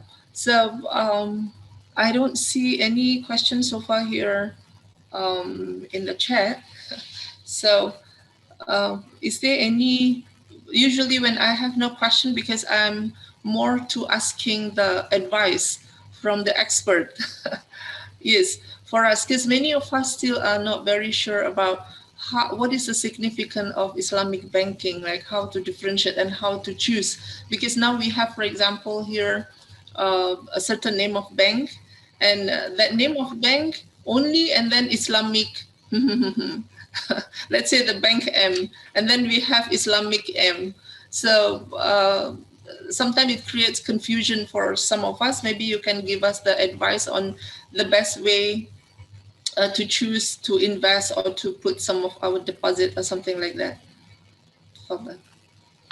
Okay, if I understand your question correctly, are you asking me the difference between Islamic banks and the normal banks? Because Islamic banks are also banks, but they just say Islamic. Is that your question? Yeah, the significant difference for lay people. Okay. Yeah. So no, I think it's a very good question. It's a very relevant question. So see, financial service, whether it's a deposit or it's a financing, the purpose is to meet the requirement. So when you're talking about a deposit, why are you using a bank for deposit? So the question is, let's step back and say that why do you today want to access a banking system to put your money over there? Why can't you just keep the money at your home, or why can't you just keep it physically, right? So when so that's where the banks come in, because probably keeping money at your place, at your home, or getting your salary through physical cash is not something which is probably doable. So that's where you require a bank. Now you require a bank to put your money, and it's a trust relationship that you are creating, that you trust the bank that they will keep your money safe. I mean, obviously you have PIDM, etc., but taking that out, whenever you are choosing a bank, the first thing is that whether you trust that bank to keep your money safe or not. So whether it is bank A, bank B, bank C, you would make that decision. Now, when as a customer, and if you are a Muslim, right? So if you're a Muslim, you would want that you're dealing with that bank, or you're you're not just dealing with the bank, your everyday life is meeting the Sharia compliance or the Islamic requirements. So banking is part of your everyday life, because you are putting your money over there. At least I think it's quite important. It's a very important part of it, because it's probably your life savings. And Islam also talks about savings. Islam it talks about moderation. It talks about keeping some money for yourself, spending some money for various causes, etc. So when it comes to saving your money and your investments, you're choosing a bank. You would want it to this to be also Sharia compliant. That's where the Sharia compliance or the underlying nature of the financial product comes into play. I think that's probably a very layman's example that I've given, that why would a Muslim customer, a Muslim, want to choose Islamic banking only and not the other variant? Because as a Muslim, you would want all your dealings to be in a Sharia compliant way, and banking is just a part of it. And when it comes to banks, it is a duty of the Islamic banks to make sure that the product and the services that they offer are as per the Sharia requirements, meet the guidance as per the Quran and the Sunnah. And that's where the Sharia compliance element comes in. Because as a customer, I I am relying on the bank to make sure that it provides a fully Sharia compliant solution, which meets the Sharia requirements, so that I can again trust, have to have that faith and the trust on the banking service that has been provided from an Islamic or a compliance perspective. Thank you so much, Mr. Bilal. I have two questions, but maybe later we can do like what was done with Sheikh Jasir Auda, because we don't have much time now. The other speaker is coming to deliver her speech, but maybe just one here. Mr. Bilal from Pakistan, okay. Brother Rehan is asking, Islam says function of wealth surplus is to give charity to poor and not to make more money. How does Islamic Bank fit in this issue? It's in the okay. Thank you, Brother Rehan. Yeah, I just saw the question. It's a very important question, and see, the way I see it is that the purpose of Islamic banks is not just to make money, but it is profit with a purpose. So one thing is profitability, one thing is making profit, but with a purpose, and the purpose is to create social impact, create economic impact, create environmental impact, and that links to ESG, that links to VBI. So the value-based intermediation, which started not last year, it started 4 years ago. That is the purpose, that the Islamic banks must come up with products and services that meet the Sharia maqasid, that are aligned to the Sharia maqasid Sharia, and also serve the society and the community and the planet. And that is why in Malaysia and in other markets, you are seeing such amazing Islamic products which are coming from a social finance perspective, from a social upheaval of the society perspective. You see the mortgages which are supporting the customers in terms of easy payment plans, house key plans. So there are various products and services which are helping from that perspective. So I don't see anything wrong with the profit. I don't see anything wrong with making profit, as long as it serves the community and it has a purpose behind it. If it is, if you're just doing speculative trading, etc., to make money over money, that's something different. But I think the way Islamic banks are operating today, the way our products and services are coming, I'll just give you example of Vaunita. Vaunita was something that was launched by Standard Chartered SADC to help the women entrepreneurs.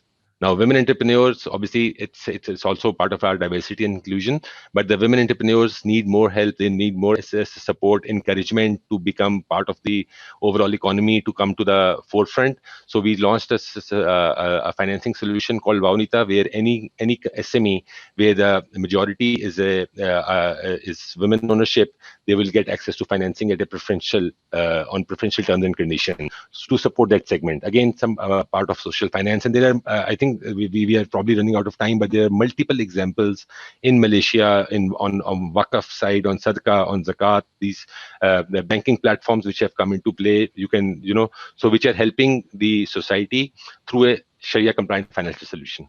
And that's probably where the banking industry has to lead and differentiate itself from the conventional banks. MashaAllah. Thank you. Bahut shukriya. Thank you so much. And Mr. Bilal, alhamdulillah. Thank you for your wonderful presentation. And thank you so much. Thank you so much. Assalamu alaikum. Walaikum assalam wa rahmatullahi wa barakatuh. Yes, ladies and gentlemen, alhamdulillah, we come to the last speaker now. Yeah, we have Puan Hajah Nuraslina Zainal Abidin. So I would love to read her biography before she presents her speech here. Is Puan Hajah Nuraslina here? Oh, yes, okay. So first of all, let me read the biography of, a very short biography, of course, of Puan Hajah Nuraslina Zainal Abidin, Chief Transformation Officer, Theta H. Berhad. Nuraslina Zainal was recently appointed on 1st July 2021 as a Chief Transformation Officer at Theta H. Berhad, Theta. She was given the responsibility to spearhead the corporate and business strategy of the Theta Group of companies. She brings her 17 years of experience in the transformation and optimization of business processes and performance of blue chip companies. She has led various government's technology mega projects and strategic initiatives for digital transformation.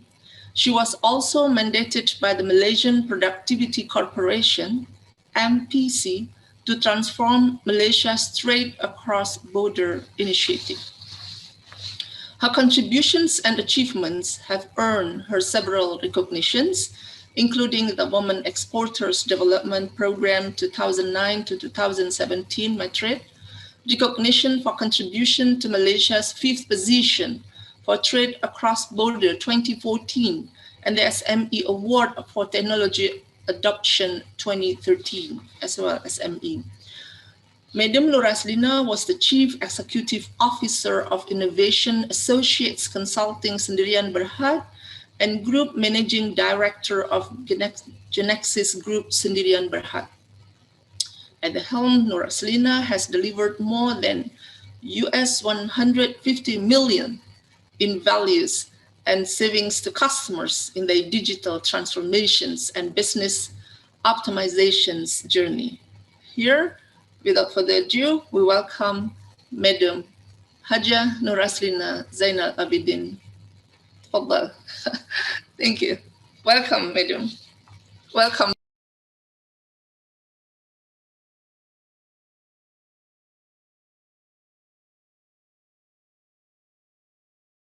Madam, you are muted.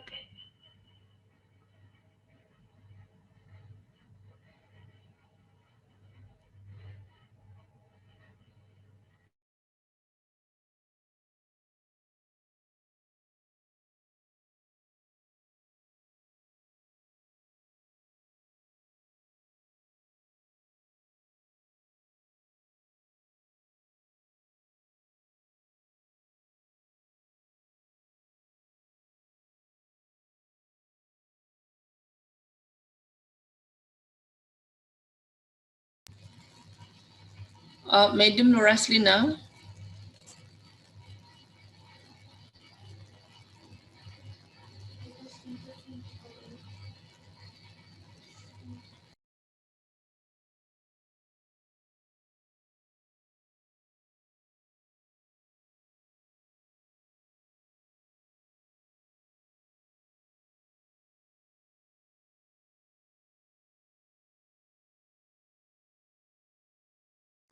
Madam, is there any problem in sharing the screen?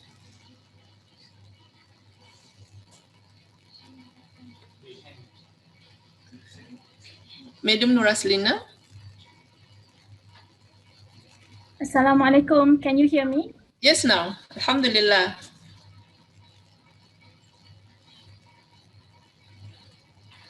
So thank you in sharing the screen, Madam? Yeah, I'm going to try the sharing the screen. Sure. Thank you.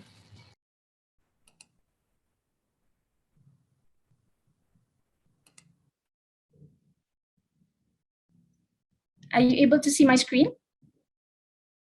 Yes. Now, yes.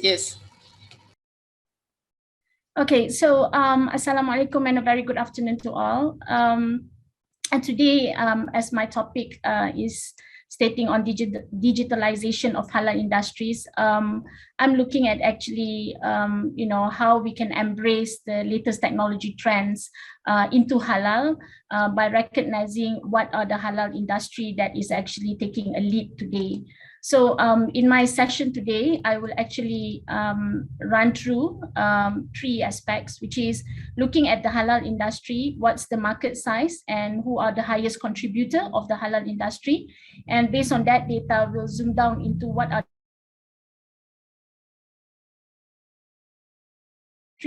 and then we'll look at what are the key success factors for digitalization initiatives to take place in the halal industry. So on the first aspects where we look at the halal industry and its market size and who are the highest contributor to the halal industry, So this is a data that I obtained from a research that has been done. So the global halal industry is estimated to be about 2.3 trillion. This is excluding the Islamic finance, because I think Islamic finance is another portion by itself. So this is actually growing at a 20% rate, and by 2030, it's expected to be at about USD 8 trillion, right? And the largest, fastest growing consumer segment in the world, which is actually the global halal market, and also focusing on 3 items. So if you can see the top 3 that's being the modest fashion area. So these are the top 3 contributor in terms of the halal industry. And when we talk about the halal industry, it's not just food alone. Of course, we zoom down into pharmaceutical, cosmetics, and health products, and also things like travel and fashion, which has actually clearly stating itself by coming up to the top 3 in terms of the halal industry. Contribution. So looking into this contributor of the 3 areas of economy, I actually picked out what kind of technology that would be relevant to the halal industry in these 2 areas. And we're trying to look at the digitalization of these 2 industries, and what are the trends, and how can it be applicable to the halal perspective on food, and also on fashion aspects. So when we zoom down into the IR 4.0 technology, maybe for the past 5 years, but the adoption of all these technologies remain to be a challenge by most of the organization that we speak to, when we are actually, my background is involving getting clients to be on a digital platform or transforming the organization digitally. So I think on the IR 4.0 perspective, there are 3 aspects. Digital building blocks. This is where most companies are actually asked to actually move on board, where we have the new computing technology, we have the big data and all the advanced analytics tool, we have the IoT, we have the AI and the machine learning, we have the blockchain, and also the virtual reality and the augmented reality. These are digital building blocks that a lot of companies, which later I will share, has already started on embracing this technology, but its usage widely is still remain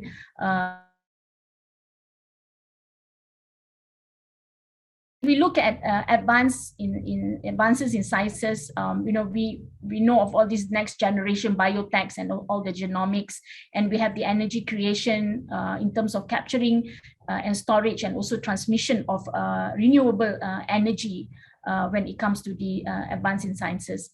And when we talk about changing or reforming the physical aspects, we are now talking about autonomous cars and near autonomous vehicles. Some countries in the world, in the European countries, have already launched this, and we at Malaysia, I think, still remains a struggle for us to implement.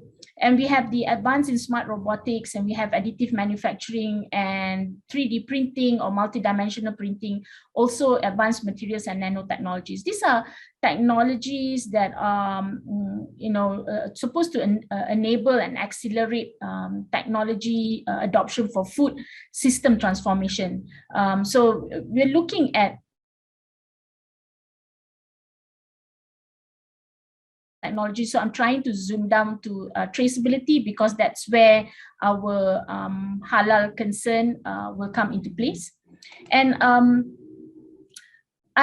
from our engagement with a lot of customers and clients, what we can see is that there's these aspects of food traceability trends that's going on right now, and the industry professionals and people in the food industry and FMCG has put their thoughts together, and they actually in 2020, when we were impacted by the pandemic COVID-19, they actually try and predict what would be the trend for 2020 forward. So as we look at food traceability, number one, we try and understand that supply chain visibility is still one of the highest demand, where ever than before, we are now being asked for.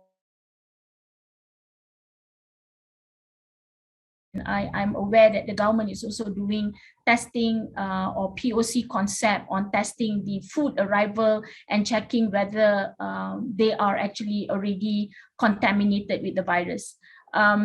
So supply chain visibility, especially in the millennials and the younger generation, they want to look at sustainability, they want to look at the ethical production, and also they don't trust the brand simply because it's a brand. So end-to-end traceability on information will be able to provide trusted proofs of how their favorite brands or our favorite brands are actually managing the processes on the ground. Similarly, this has been an issue in the halal perspective, or when we talk about halal traceability. We've talked about how we want to trace. There's a lot of research that has been going on. I think that still remains a challenge. Technology is there. The challenge on how to implement the technology, which were also one of the items that I will actually motion. A lot of these food traceability trends coming up right now is for brands to differentiate themselves. They are actually looking at how to position their product as a premium product and the consumer brand, where they can actually provide a lot more information in the production of those products. So taking an example, if we want to trace, halal meat across the value chain. Typically, probably it would be practical to trace Kobe beef along the value chain or Wagyu beef along the value chain. But if we talk about general beef, for everyone's consumption, that may be difficult because the cost of technology will actually take over the benefits that the technology will bring to us. And the next aspect is on the diversified user segment. The big companies actually to date, they prefer to have all of this data and the traceability system. And smaller companies, they are actually looking for a solution that is quick and will be affordable for them. And that's a challenge because technology per se comes with a cost. Right, so diversifying based on the user segment is still a challenge as well for technology providers. Now, industry consortiums as key catalyzers. Why I put this here is because I think the challenge of the whole traceability aspects in halal, which we have seen a lot of initiatives being done, but how this is going to be sustainable is still a big question to us, right? And so when we look at end-to-end traceability, it's not a single person's show. It is no one person or no one entity can actually carry this out, right? So it's a collaboration with people within the ecosystem or along the supply chain. And example, if you have an upstream supplier, which is the farmers, the food producers, the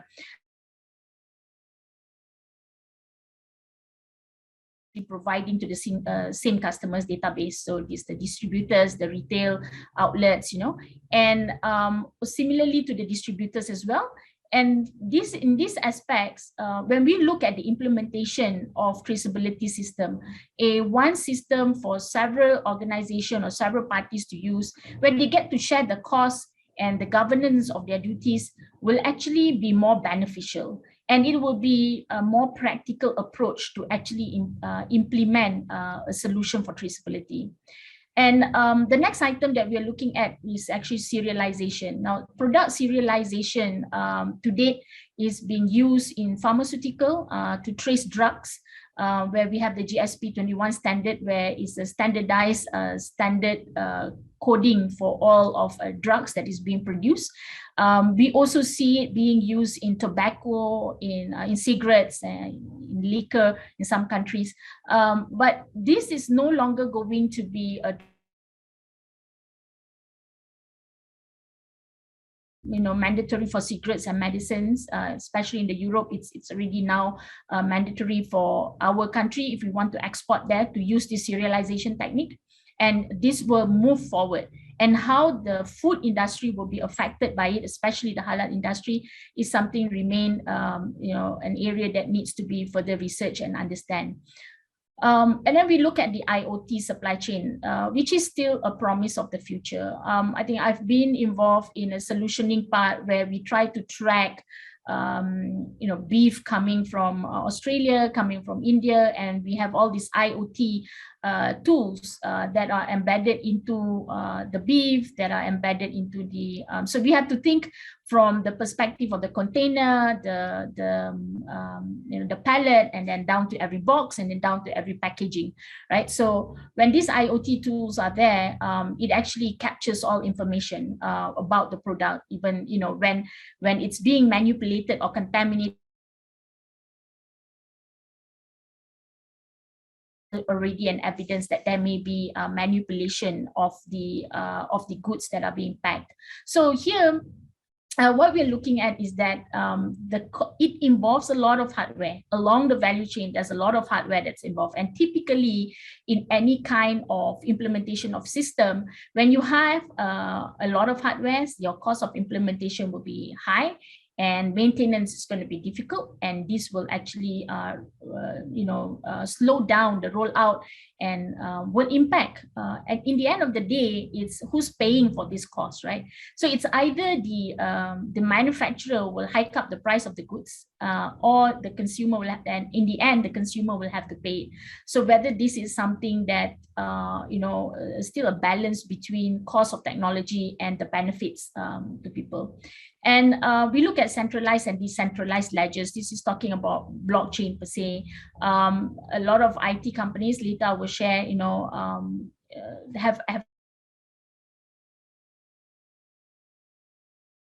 later, a lot of the food companies will realize that centralized blockchains, either it's Ethereum or IBM or whoever, centralized blockchains belonging to a single private entity cannot be used to actually gain back the trust of consumers. So it's an issue where you want to park this ledger of traceability. And of course, when we talk about niche products, these are products of higher value, or we call it the premium products. The trend is actually they are going on board on adopting a lot of the blockchain technology as a measure to actually personalize their customer engagement, and this will drive customer loyalty. Later I will share on how Nike has done it, take it to a different level altogether. And this can be for limited edition product like tobacco, caviar, can be practical for these chocolates, coffee, because the cost may actually warrant.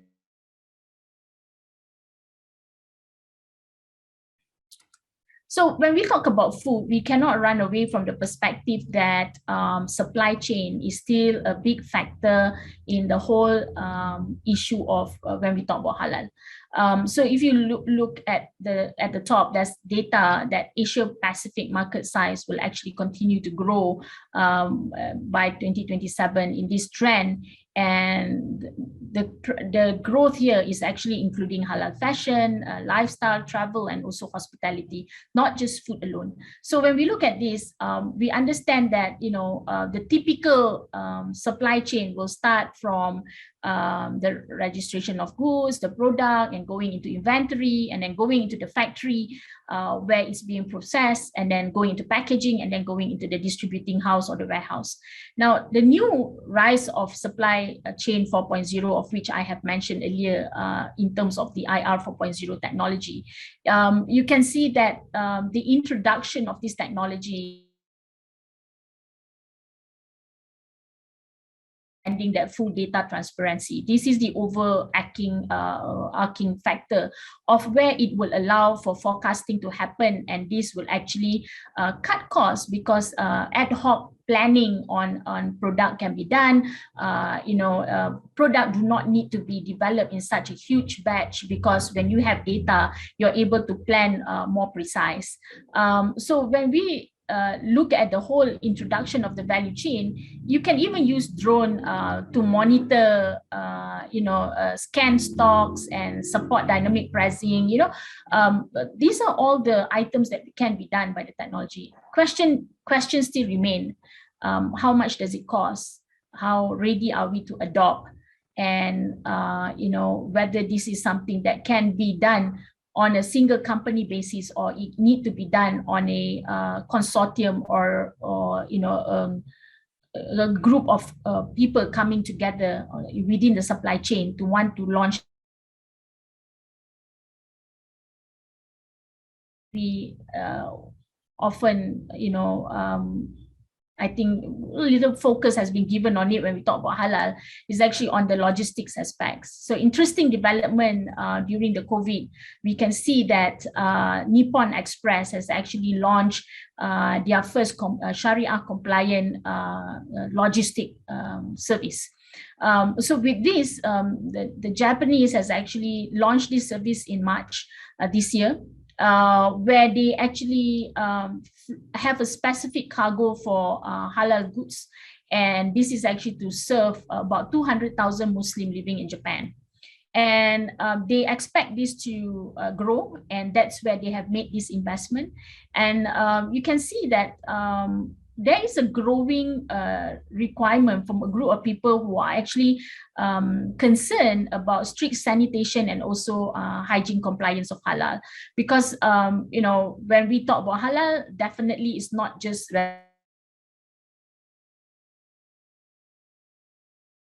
plays a big role in terms of the contamination aspect. So Nippon has done this, which I feel was an interesting development that we see to date on the logistics aspects.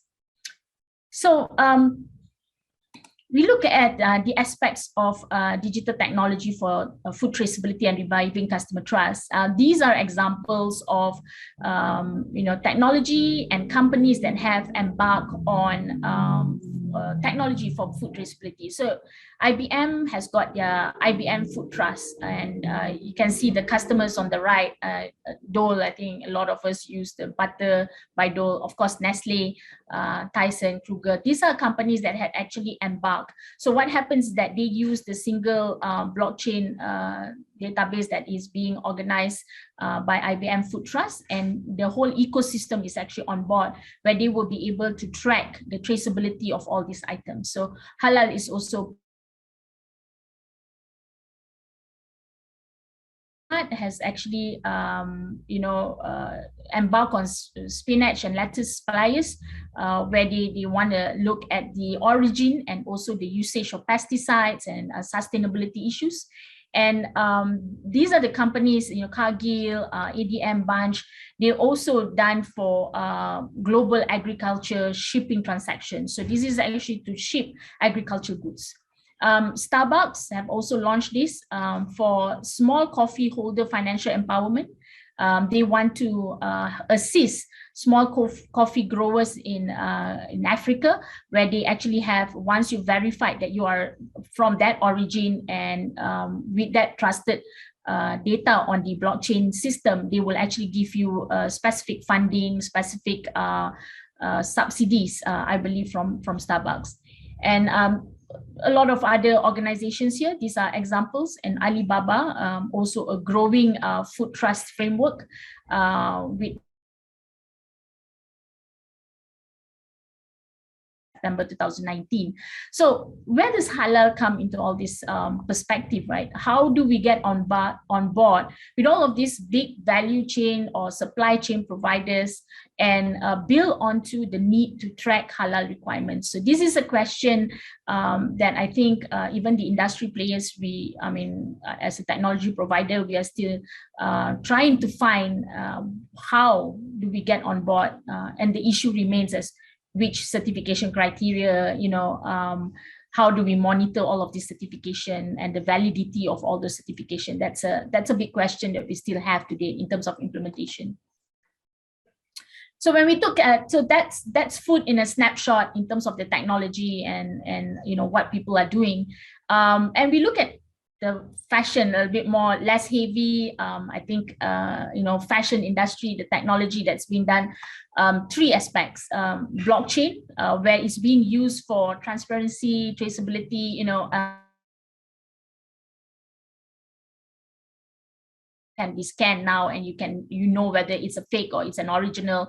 And virtual reality has also come into the picture of fashion, where now there are certain websites I'll share later, where you can scan your body, you can try your clothes on a virtual closet, and you can see whether you will fit nicely into those clothes or not, even to the extent of checking your color, your origin, whether you're Pan-Asian, whether you're Asian, it will actually recommend the right color for you.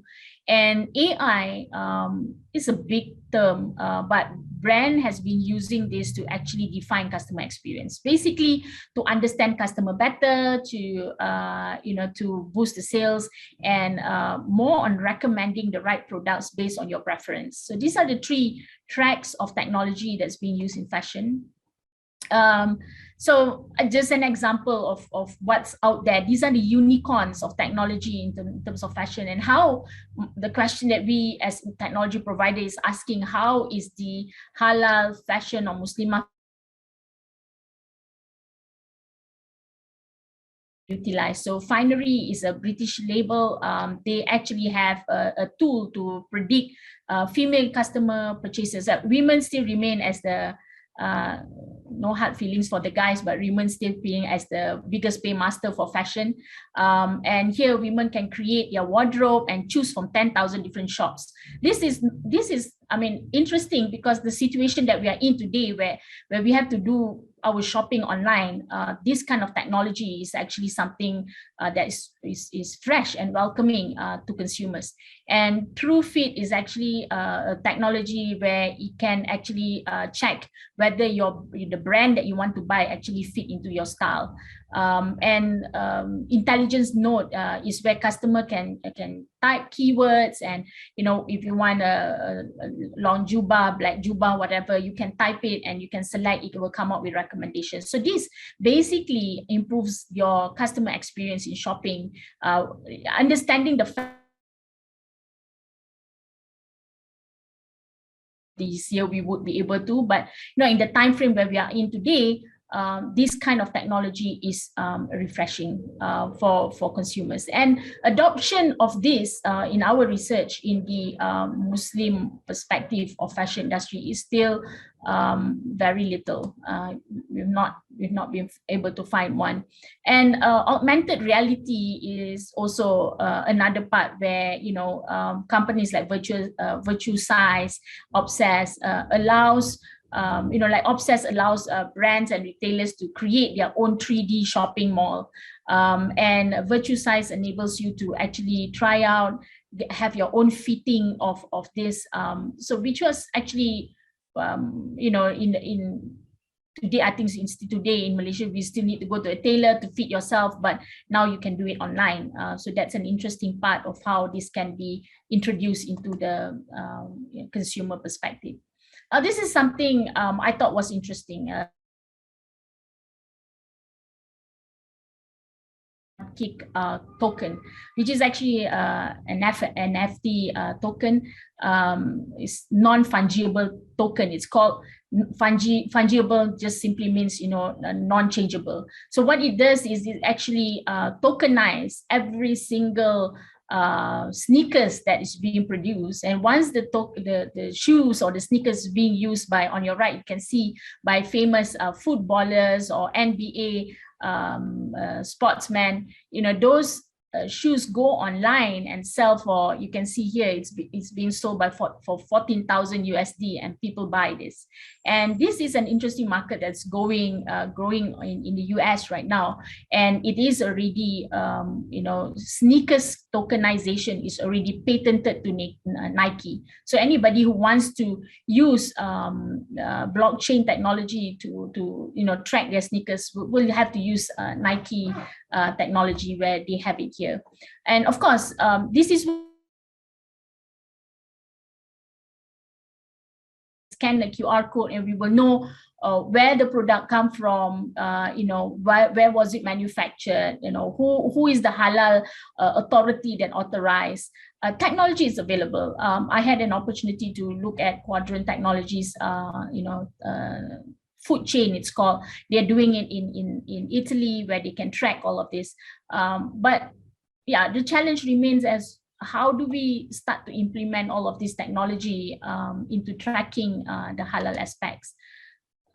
So I like to wrap it up with understanding. I mean, digital is digital, but there are key factors that would actually need to be paid attention to if we want a successful deployment within our organization or within the industry of halal.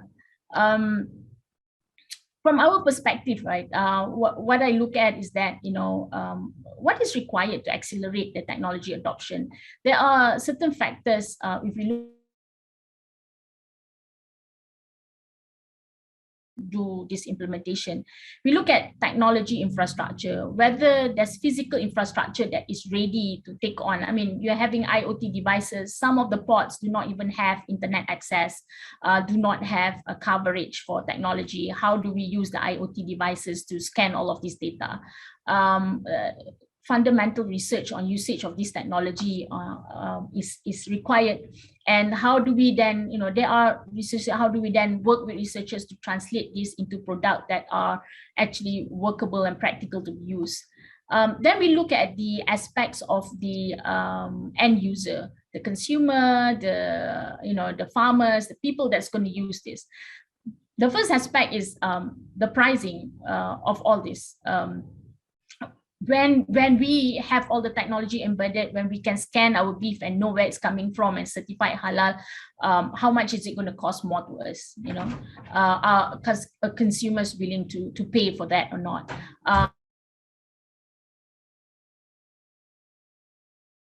Pay for, we would scan and pay every time we scan, but that remains as whether there's valid research that is actually backing up that.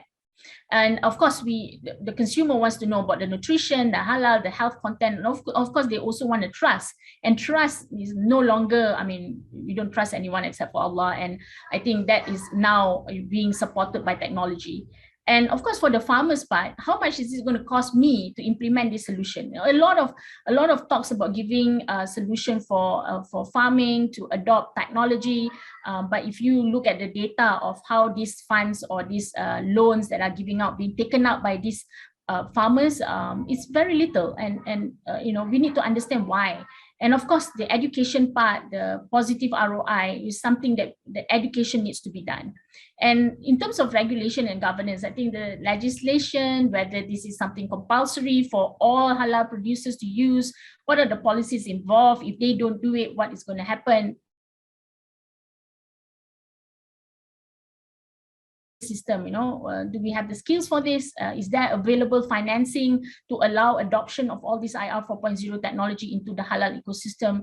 What's the business model that we're going to utilize once we start using this technology, and what are the support services? Because you can't just have a QR code and then people scan, and there's people will need to call and verify, and who's answering all those. That's a whole infrastructure that needs to happen if we were to implement this in a country, and that's why I said earlier on, it can work if it's a whole supply chain that comes on board. So suppliers for McDonald's, for example, will come on board onto that platform. Then yeah, they will provide the support for that. Or Ramly Burger, the whole Ramly Burger supply chain will come on board. That's something that we can look at as well. Here, that was actually looking at the perspective. The other part is actually on the stakeholders part. I think what I'm interested in sharing is that stakeholders will need to collaborate agenda in halal food system around the world. I think food systems are generally decades behind many other sectors. Generally, just food alone, they are quite behind when it comes to technology adoption. It's simply because of the price. Food items, they don't really make that much margin. So we need to look into how this application can focus on the effort of getting the ecosystem players together. And then the latest aspects of all the IR 4.0 technology that I shared earlier actually provides an opportunity for us to accelerate the halal industry transformation. But as I said earlier, it takes an effort of ecosystem of researchers, policy holders, supply chain contributors, and also the consumer to want to make this successful. And the risk is that, when we spend so much on the technology, what is the impact or what is the benefit that will be gained?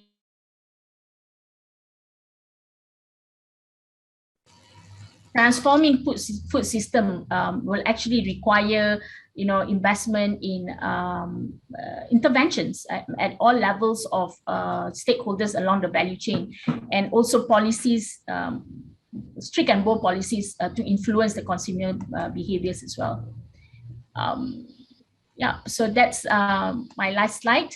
I'm happy to take any question if there is, but the last takeaway is that really, truly, I think the embarkation of digital technologies into halal is actually a journey that is intertwined with the community engagement and commitment from all aspects of community, whether it's business, it's consumer, it's policymakers.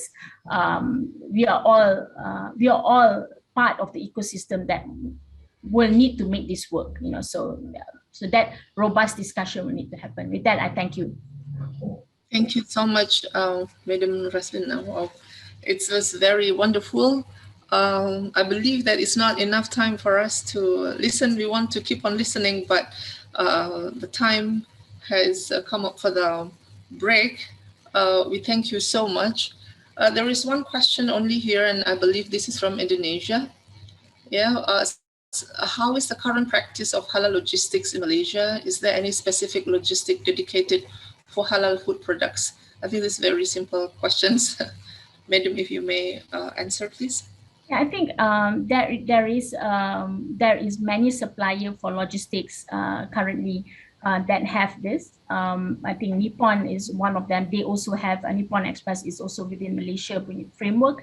We also have Shankar, who has already done the halal logistics. But if you ask me whether it's really widely available for everyone at a price that is competitive, then the answer will have to be not there yet. So typically you will have to pay a bit higher when you are actually selecting a halal logistic provider. Thank you so much. And thank you, Madam. Have a nice time and have good lunch, everyone. We have benefited from you a lot, mashallah, as always. And hope you enjoyed with us, and we have enjoyed so much this speech. So, ladies and gentlemen, we all have a break now. Is there any final advice, Madam, that you like to deliver to us before we go for break? I think final take from me, right, as a technology provider involved in digital transformation, always looking at opportunities, how we want to transform.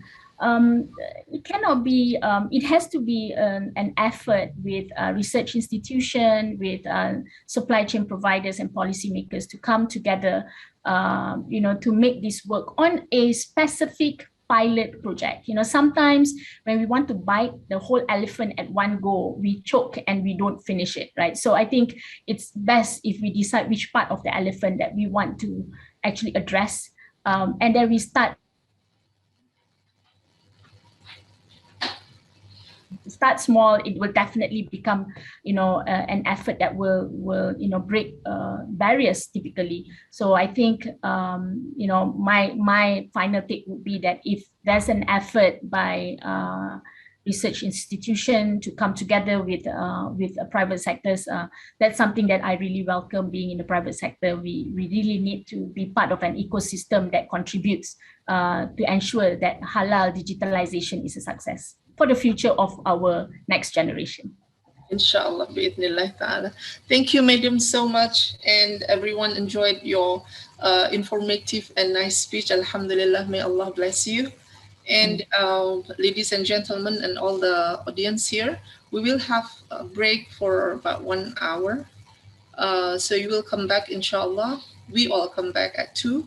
If you like to stay in this hall.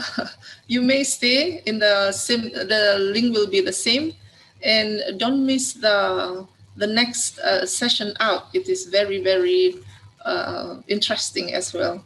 And I'm very sure that lots of students are waiting for this very moment for the announcement of awards and winners, as well as the closing speech from our Deputy Rector. So, Madam Nuraslina, again, on behalf of INHAD, we thank you so much for your valuable sharing. May Allah bless all of us. Assalamualaikum warahmatullahi wabarakatuh, and we'll see you at 2 p.m. inshallah.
Inshallah, we'll always start at 2 p.m. in 2 more minutes, inshallah.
You're muted, Dr. Beta. Yes, Prof, because officially it is in one minute time, Prof. Inshallah. Okay. Done. Bismillahirrahmanirrahim. Assalamualaikum warahmatullahi wabarakatuh. Welcome back all. I hope you all have prayed, you had good food. Good food is good mood, and we are going to have very good special session now. Before we go for the award ceremony and the closing ceremony as well, the closing remarks, I'm pleased to invite Mr. Raja Ahmad Shazli. Yes, this is a special session from HDC, Halal Development Corporation. Inshallah. And then I'm like, here I have the very short bio of Mr. Raja. So I would like to read it first. Raja Shazli brings along a wealth of experience and capabilities within the technology and innovation space, brought about from being involved with the technology industry for the past 18 years.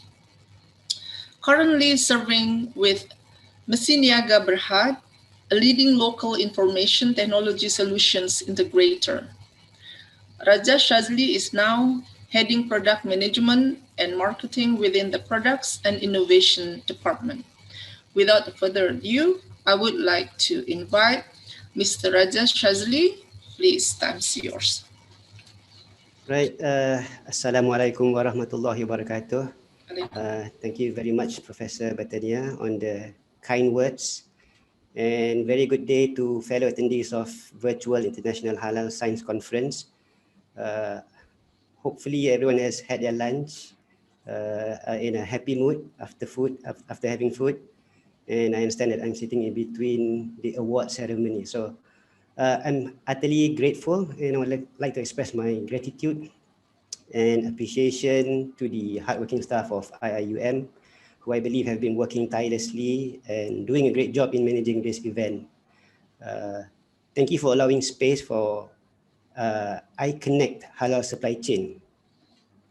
So the facilitator or the neutral entity here is HDC, and the actual entity that we're going to talk about here is iConnect Halal Supply Chain, of which at the moment I have been appointed chairperson. So allow me to present iConnect Halal Supply Chain and present ourselves to this audience, of which I hope that, or we hope that this can be eventually a successful model that perhaps can be replicated in other countries as well, depending on the success here, which I believe inshallah can be successful.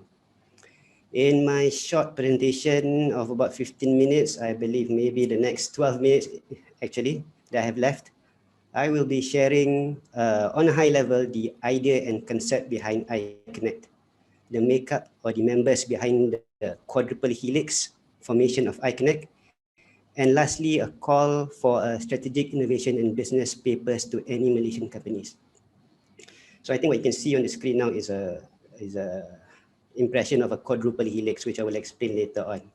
So it is very good that this session is succeeded succeeded by the previous session by Theta H by the speaker Nur Asalina that mentioned the challenges in the implementation of technology for halal industries, whereby the different entities are separated.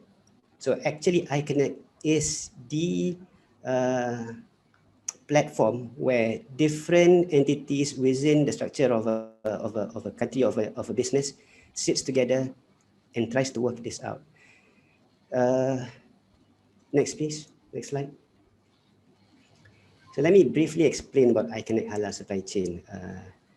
The concept here was formulated around 2 years ago by the Academy of Sciences Malaysia.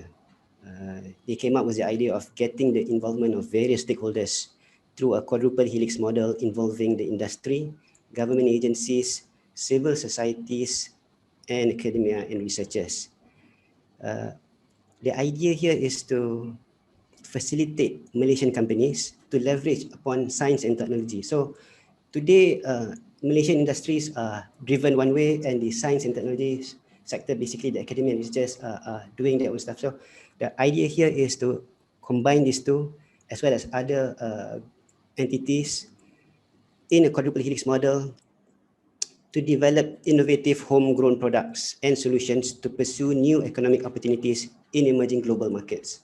So the idea here is to have homegrown, disruptive innovation solution and bringing up to the global market. I have been mentioning this quadruple helix a number of times. I think allow me to explain a bit of the concept behind quadruple helix. Is actually used in innovation economics and theories such as knowledge society and knowledge economy. Seeing that there's a lot of students here, I'm sure there are economy students within IIUM who would potentially be exposed to this. So you can easily look this up online as well. In summary, through iConnect Malaysia, we will be able to leverage onto new economic opportunities for the industries to enter emerging global markets, like I mentioned earlier. Therefore, you might be asking now, what do we do exactly? Next slide.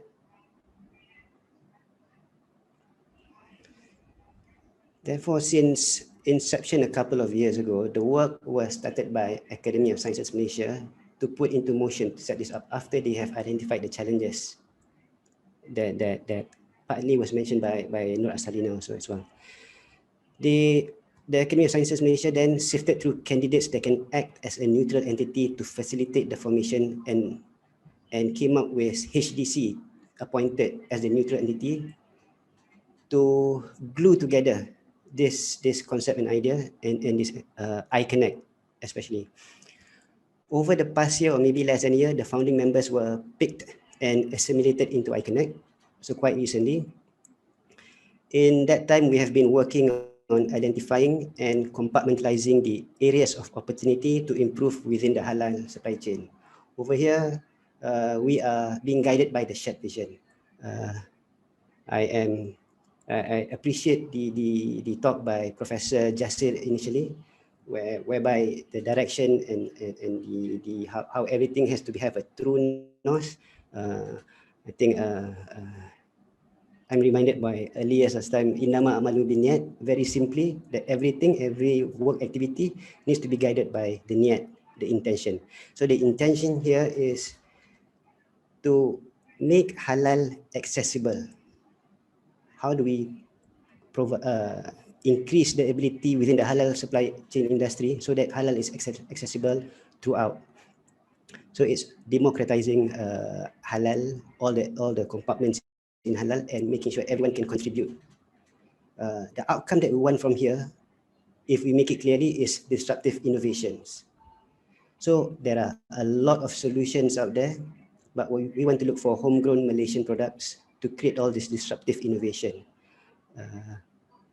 Basically, when we have all these entities together, this network will formulate industry-driven strategic planning based on industry growth challenges.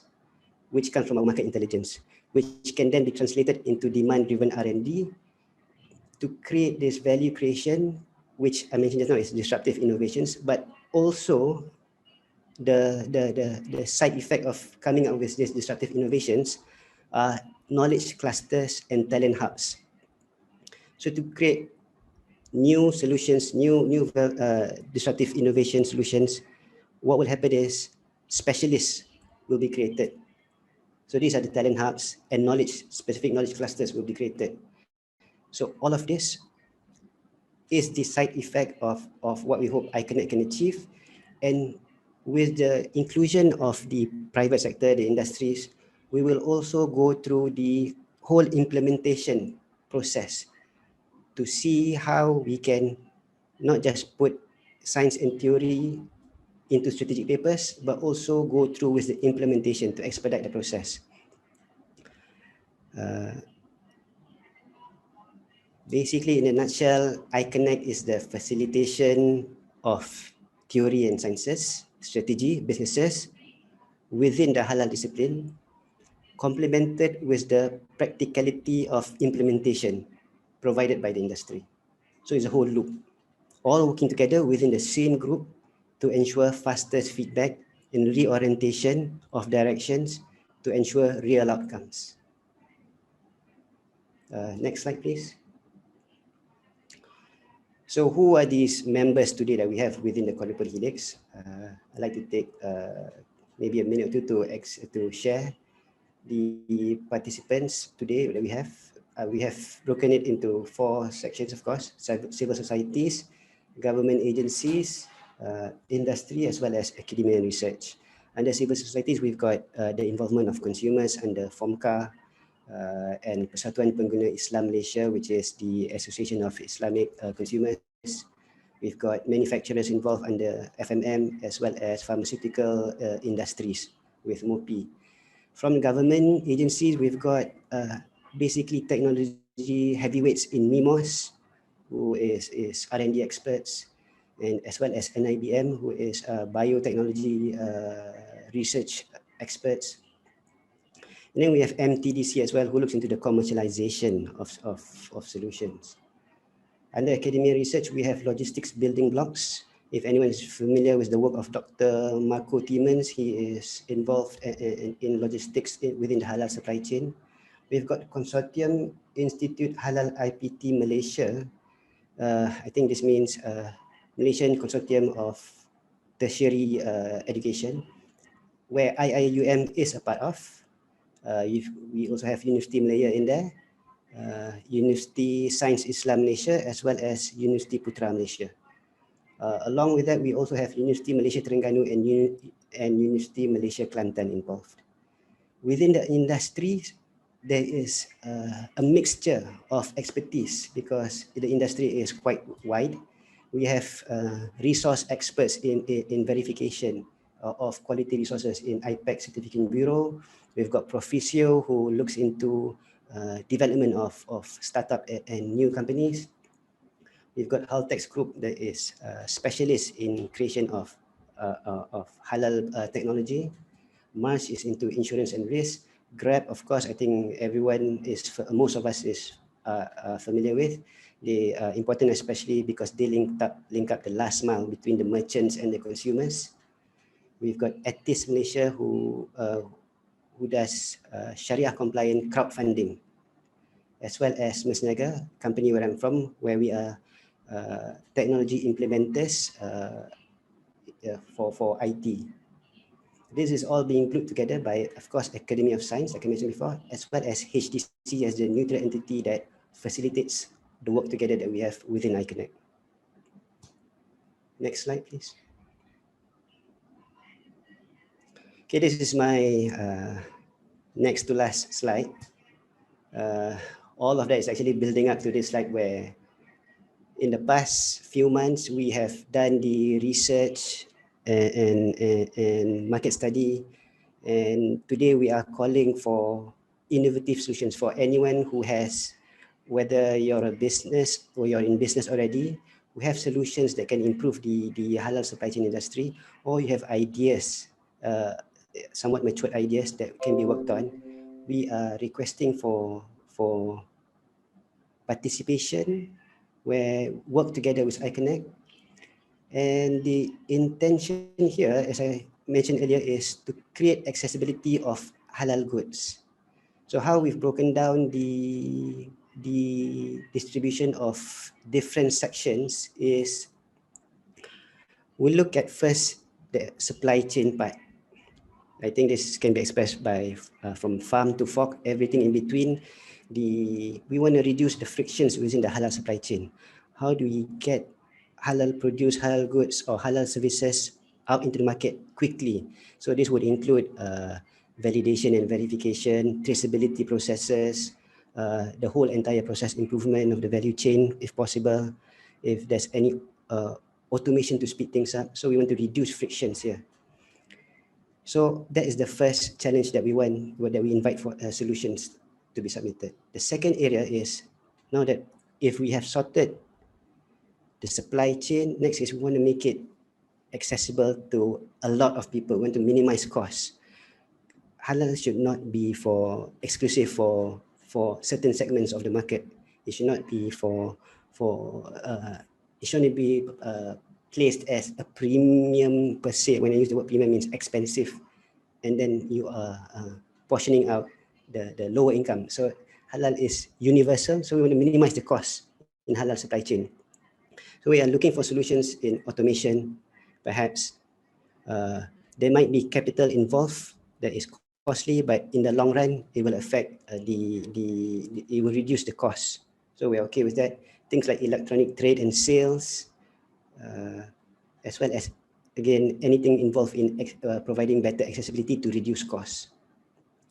The last part of the challenge here is gross expansion of halal products. So we've got the process done, we're reducing the cost. Now we look at how do we grow the business of halal, how do we make it more attractive so that it is attracting not just the Muslim market, but also beyond.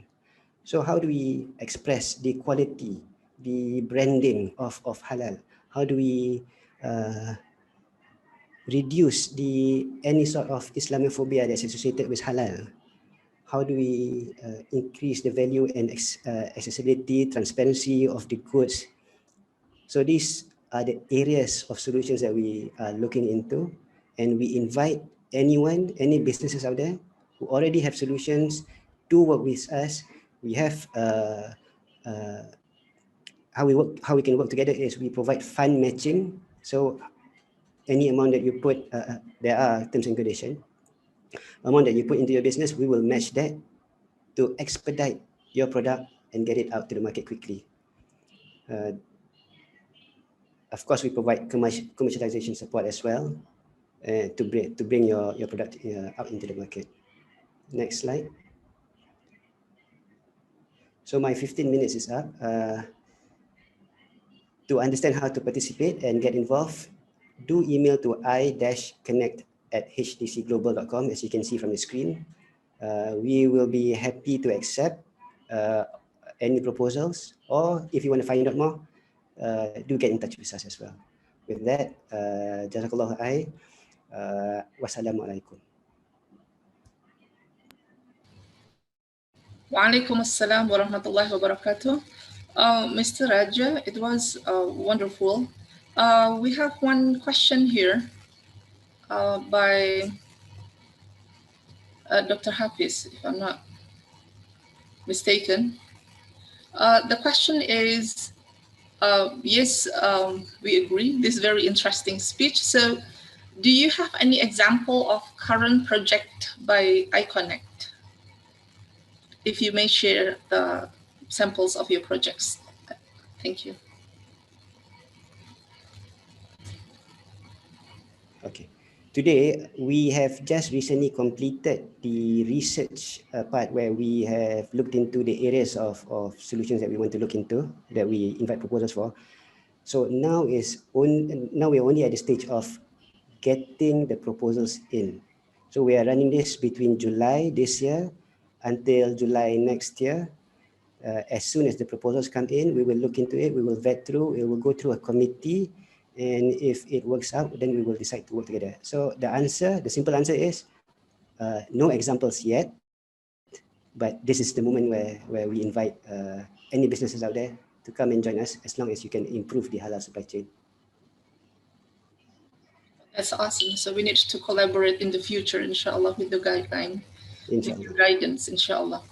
Thank you so much, Mr. Raza. And as always, I always request from the speaker to give like advice or something for our young scholars, young entrepreneurs here. Please.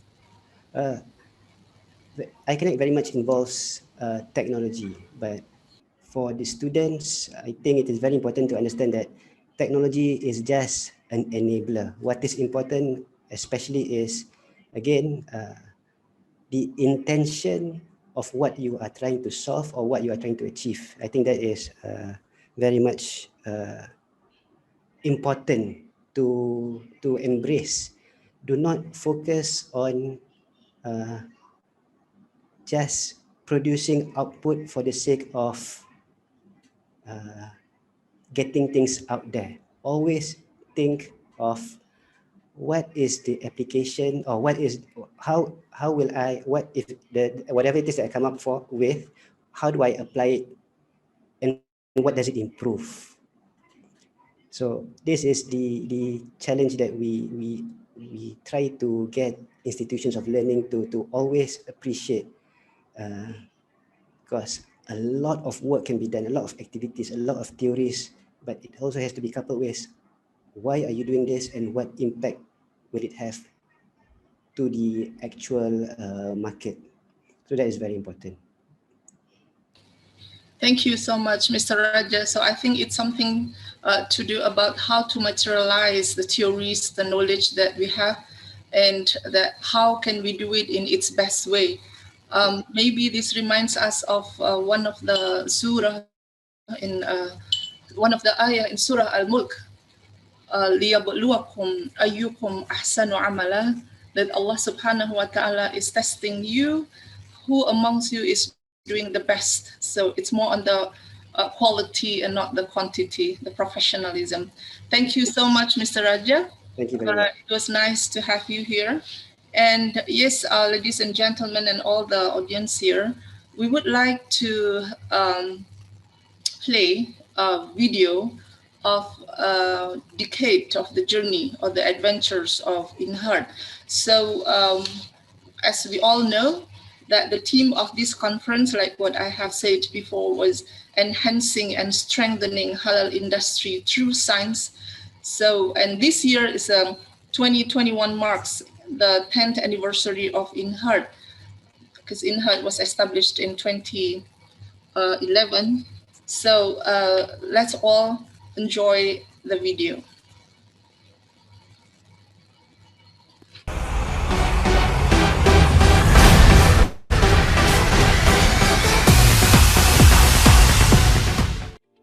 InHeart, Halal at Heart, is not only just the institution, it's who we are and always have been, uniting people through the concept of Halal and Tayyiban across locations globally. Like they say, a journey of 1,000 miles begins with a single step, and this is a decade of our story.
moment developing halal microcarrier. So this halal microcarrier is on the right path for the production of halal biopharmaceutical. Our responsibility is to find alternative for non-halal products available in the market.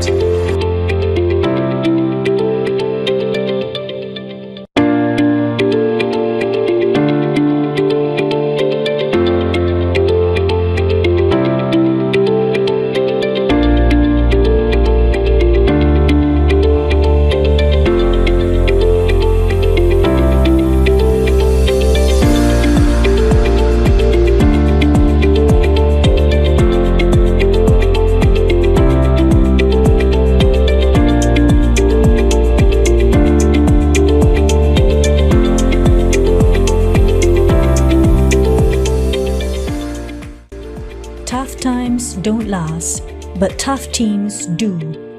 In heart, moving forward, going global.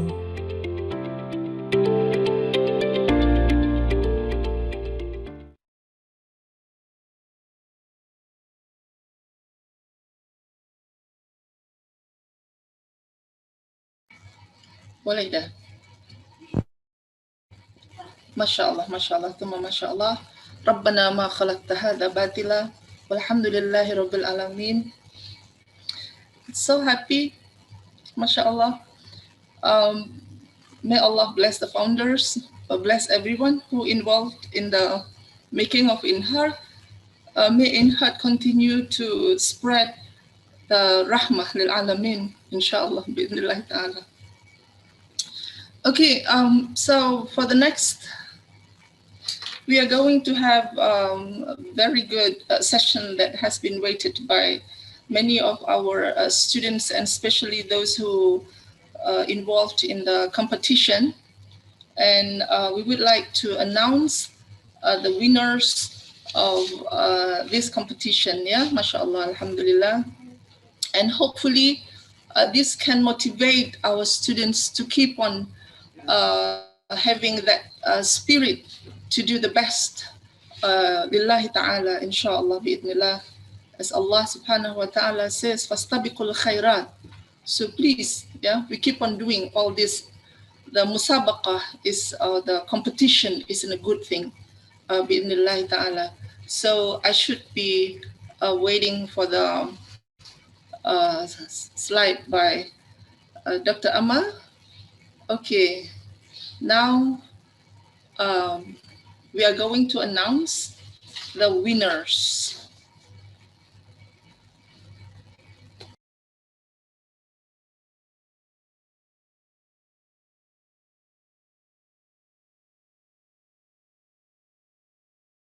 You're muted.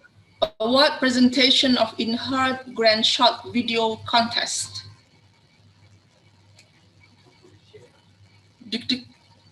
Okay. The number 3, the bronze one, goes to Amnan Hanani Badruddin, Nurul Aisha Tuan Ibrahim, Nur Hamiza Muhammad Noor, Afaf Ahmad Arif bin Abdul Nasir. The video title is Paintbrush from Big Bristle.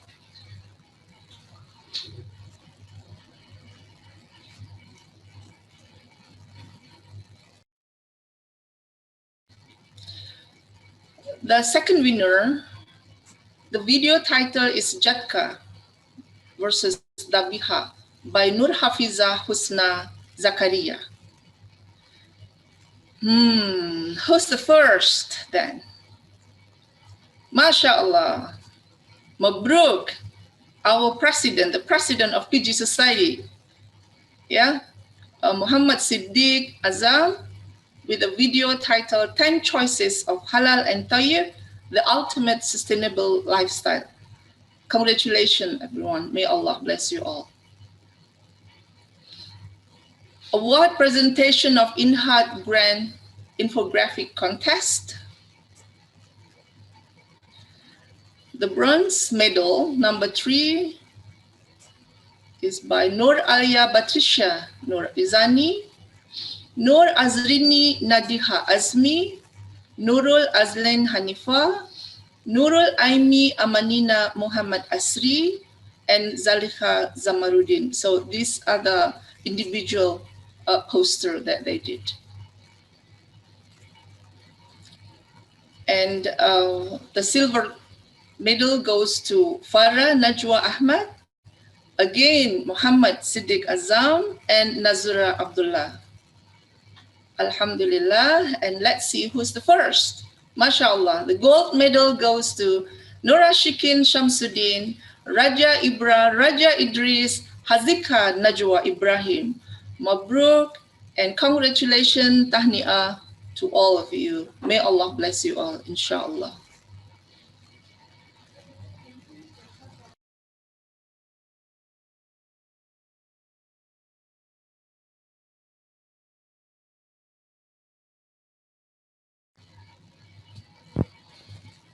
Alhamdulillah Rabbil Alameen.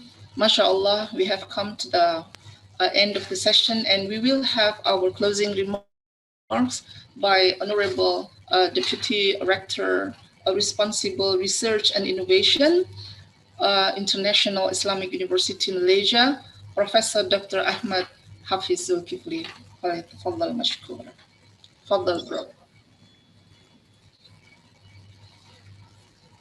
Warahmatullahi wabarakatuh. Alhamdulillah wassalatu wassalamu ala asyrafil anbiya'i wal mursalin ajma'in. Honorable Datuk Sri Dr. Nuraini binti Ahmad, Minister of Higher Education Malaysia. Honorable Professor Emeritus Tan Sri Datuk Zulkifli Abdul Razak, Director of International Islamic University Malaysia. Honorable Professor Datuk Dr. Asma Ismail, President of Academy of Sciences Malaysia and Advisor of the Virtual International Halal Science Conference 2021, Yang Berusaha Encik Khairul Arifin Syari, CEO Halal Development Corporation Berhad, Honorable Professor Dr. Hamzah Muhammad Saleh, Dean, International Halal Research and Training, IIUM, Chairperson and Chairperson of the Virtual International Halal Science Conference 2021, Honorable guests, distinguished speakers, presenters, members of industries, committee members, participants, ladies and gentlemen. Moving forward, going global. Let me first congratulate all of you. You have done a job at the two-day conference. It is my great delight that your sessions were successful. I truly believe 2 days were indeed insufficient. The number of registered attendees reached nearly 900, which is a significant achievement given that this is the inaugural Halal Science Conference. I believe that all of us have benefited from the over 50 presentations consisting of keynotes and invited speakers' addresses, as well as the paper presenters from across the world at this inaugural virtual International Halal Science Conference 2021. We value significant insight from papers which address a variety of topics, including the following: using technologies to enhance halalan Thayyiban lifestyle, the use of disruptive technology in halal services, logistics, manufacturing, and supply chain, omic-based technology and halal industry, halal pharmaceuticals and medical devices, Islamic perspective in halal science, advanced material and nanotechnology for halal alternative ingredients, and others. Thank you to all of you for your wonderful presentation and great contributions to the success of this event. I'm also incredibly appreciative of the keynotes and invited speakers from whom we learned that halal and tayyib have evolved into a global idea, connected with the supply chain and the environment as a whole. It encompasses behavior, speech, dress, conduct, and manners, as well as dietary regulations, animal welfare, social justice, a sustainable environment, and finance. In a nutshell, it encompasses our way of life and would include components like society, environment, economy, and spirituality. As a result, knowledge, data, research, and technology will serve as catalysts for a global economic growth. As the worldwide Muslim population increases, so does the need for halal goods and services. And it should be emphasized that quality halal and tayyib products and services are not restricted to Muslim consumer only, rather it is for the mankind.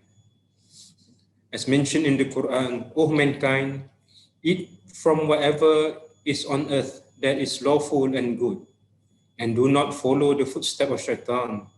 Indeed, he is your clear enemy. Al-Baqarah verses 168. This year conference focused on halal scientific approaches. We conclude from the keynotes that halal and tayyib are holistic and comprehensive in nature, encompassing all spheres of social science, humanities, applied sciences, and technology in order to develop innovative products and services that have a significant impact on not only Muslims, but also the global economy, environment, and society. Due to the pandemic that we are currently facing, the halal ecosystem is presented with many challenges. Due to many constraints, nearly all activities are now conducted online. Tracing the halal certifications of items or services becomes quite difficult. As more items become available online, governments and rules must keep pace with technology and be in place. The Halal Development Corporation is moving technology in Malaysia's approach to halal ecosystem for resilience. Digitalizations of the halal industry is imperative. It was also mentioned that in terms of R&D, the developments of halal substitute ingredients, like for collagen, is necessary to turn around the halal food industry. At the very least, if no act exists, this necessitates the creation of Islamic Digital Economy, IDE, guidelines for e-commerce. This is why an integrated halal supply chain and usage of blockchain technology track the ingredients and procedures involved in supply chain in order to ensure trust and sharing with the end product.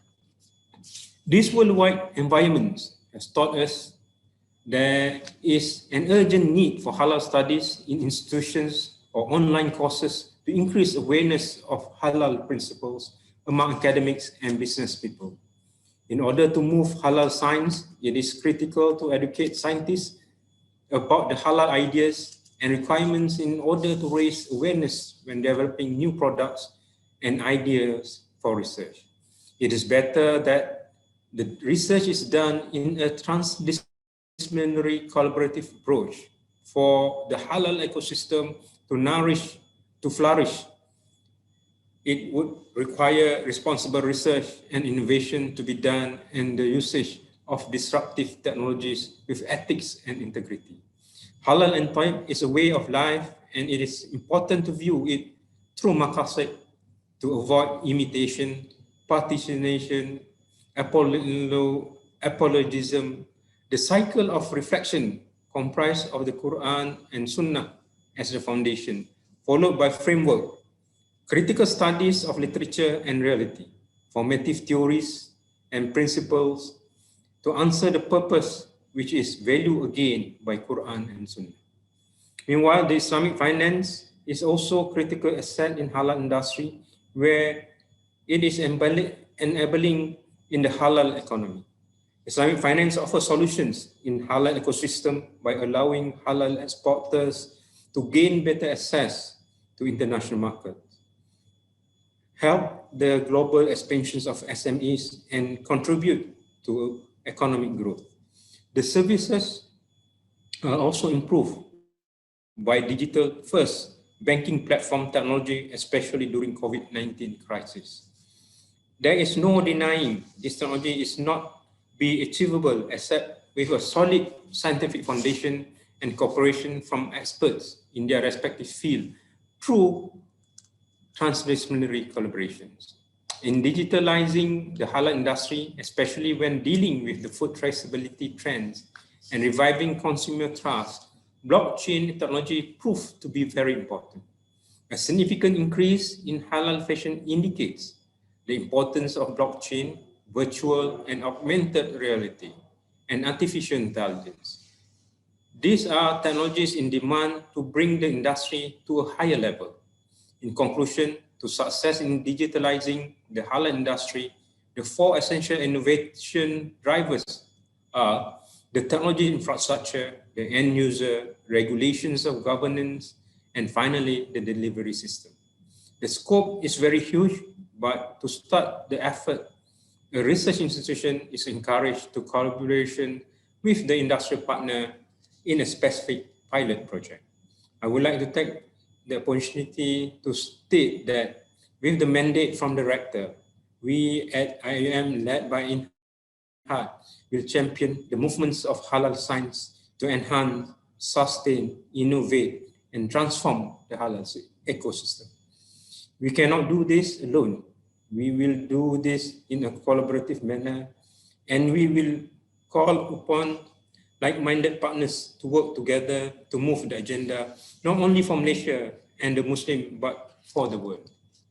Finally, but certainly not least, I would like to thank InHeart, Academy of Sciences Malaysia, and Halal Development Corporation Berhad, as well as everyone who was engaged in organizing and granting the success of this event. I especially would like to thank the hard work, dedications, and patience shown by the organizing committee that ensure the success of the conference. May Allah bless us all and accept these noble efforts as ibadah. Stay safe, everyone, wherever you are in the world. Billahi taufiq wa hidayah. Wassalamualaikum warahmatullahi wabarakatuh. Thank you. Waalaikum assalam warahmatullahi wabarakatuh. MashaAllah, thank you so much, Prof. Alhamdulillah, alladhi bi ni'matihi tatimmu salihat. MashaAllah, Prof has highlighted the most important points, the notes from our advisor, from our dean, from our minister, from our rector, from our keynote speakers, invited speakers, and even from most of the presenters. Prof, thank you so much. Alhamdulillah. May Allah continue to bless us, bless InHeart, bless IUM, bless us all, inshallah, wherever we are. Bless Ummah Islamiyah, Khairu Ummah, inshallah. And I have the message from the organizer that everyone stay nice here and give us your best smile, because we are going to take picture together. Dr. Ahmad, you can. Yes. Okay, so if you like to open your video, it is much better. Tak kenal, tak sayang. Inshallah, we are trying to continue having this istiqamah, to try to arrange another conference, inshallah. Yes, Prof. Hamza? Inshallah. Bi'idnillahi ta'ala.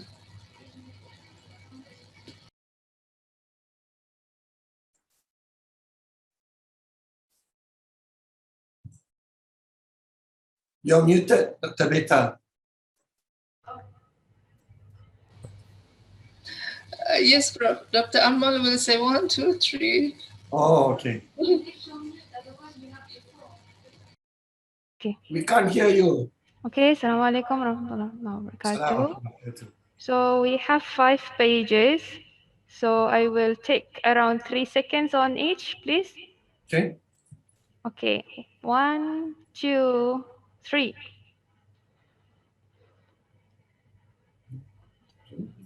Okay, 1, 2, 3. Okay, so one more freestyle. Oh, freestyle. Only the Malaysian signature, freestyle. 1, 2, 3. Thank you very much. Okay, stay safe, stay healthy. Thank you, everyone. Maybe our beloved Dean or our beloved advisor, Dato' Asma, have the final wasiyah advice for everyone here? Distinguished guests and Professor Hafiz and all the participants. I think we have tried our very best in heart, and the entire team have worked very, very hard to make sure that this conference is a meaningful and impactful one. And at least it opens our eyes to where the Islamic perspective is regarding the movement of halal, and how now science and technology with the disruptive technologies has now come in, and together how this can now turn around the halal industry, as we say, not just for the Muslim world, but also for the global economy. So I hope that you have benefited a lot from this conference, and I really pray that InHeart will continue to champion this in the years to come. So thank you very much, and thank you everybody for the dedication that you have shown to make this conference a successful one. Thank you. Alhamdulillah. Okay, thank you, Prof. Dato'. A very quick one from me. I would like to thank everyone, especially the hardworking people, the technical people working the last few days. After this, I understand you requested from me that you want to take a break, and then you're going to return to grading. I wish you all the best.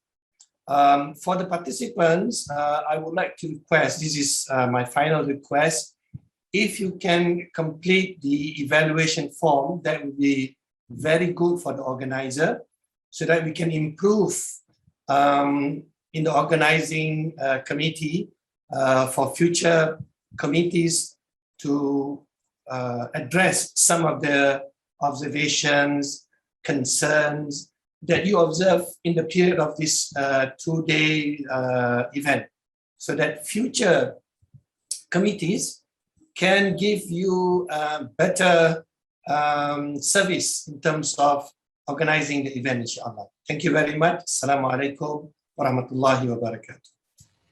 Jazakumullah khairan, Dato' Asma and Prof. Hamzah. Alhamdulillah. On behalf of InHeart and me as MC, I would like to apologize any shortcoming, and inshallah we'll see you again. Let's all say Alhamdulillah Rabbil Alameen. Alhamdulillah Rabbil Alameen. And we may end this session by saying together the Tasbih Kafara and Surah Al-Asr. Subhanakallah bihamdik ashhadu an la ilaha illa anta astaghfiruka. Allahumma taqabbal minna insha'Allah salihal a'mal. And billahi tawfiq wal hidayah. Assalamu alaikum wa rahmatullahi wa barakatuh.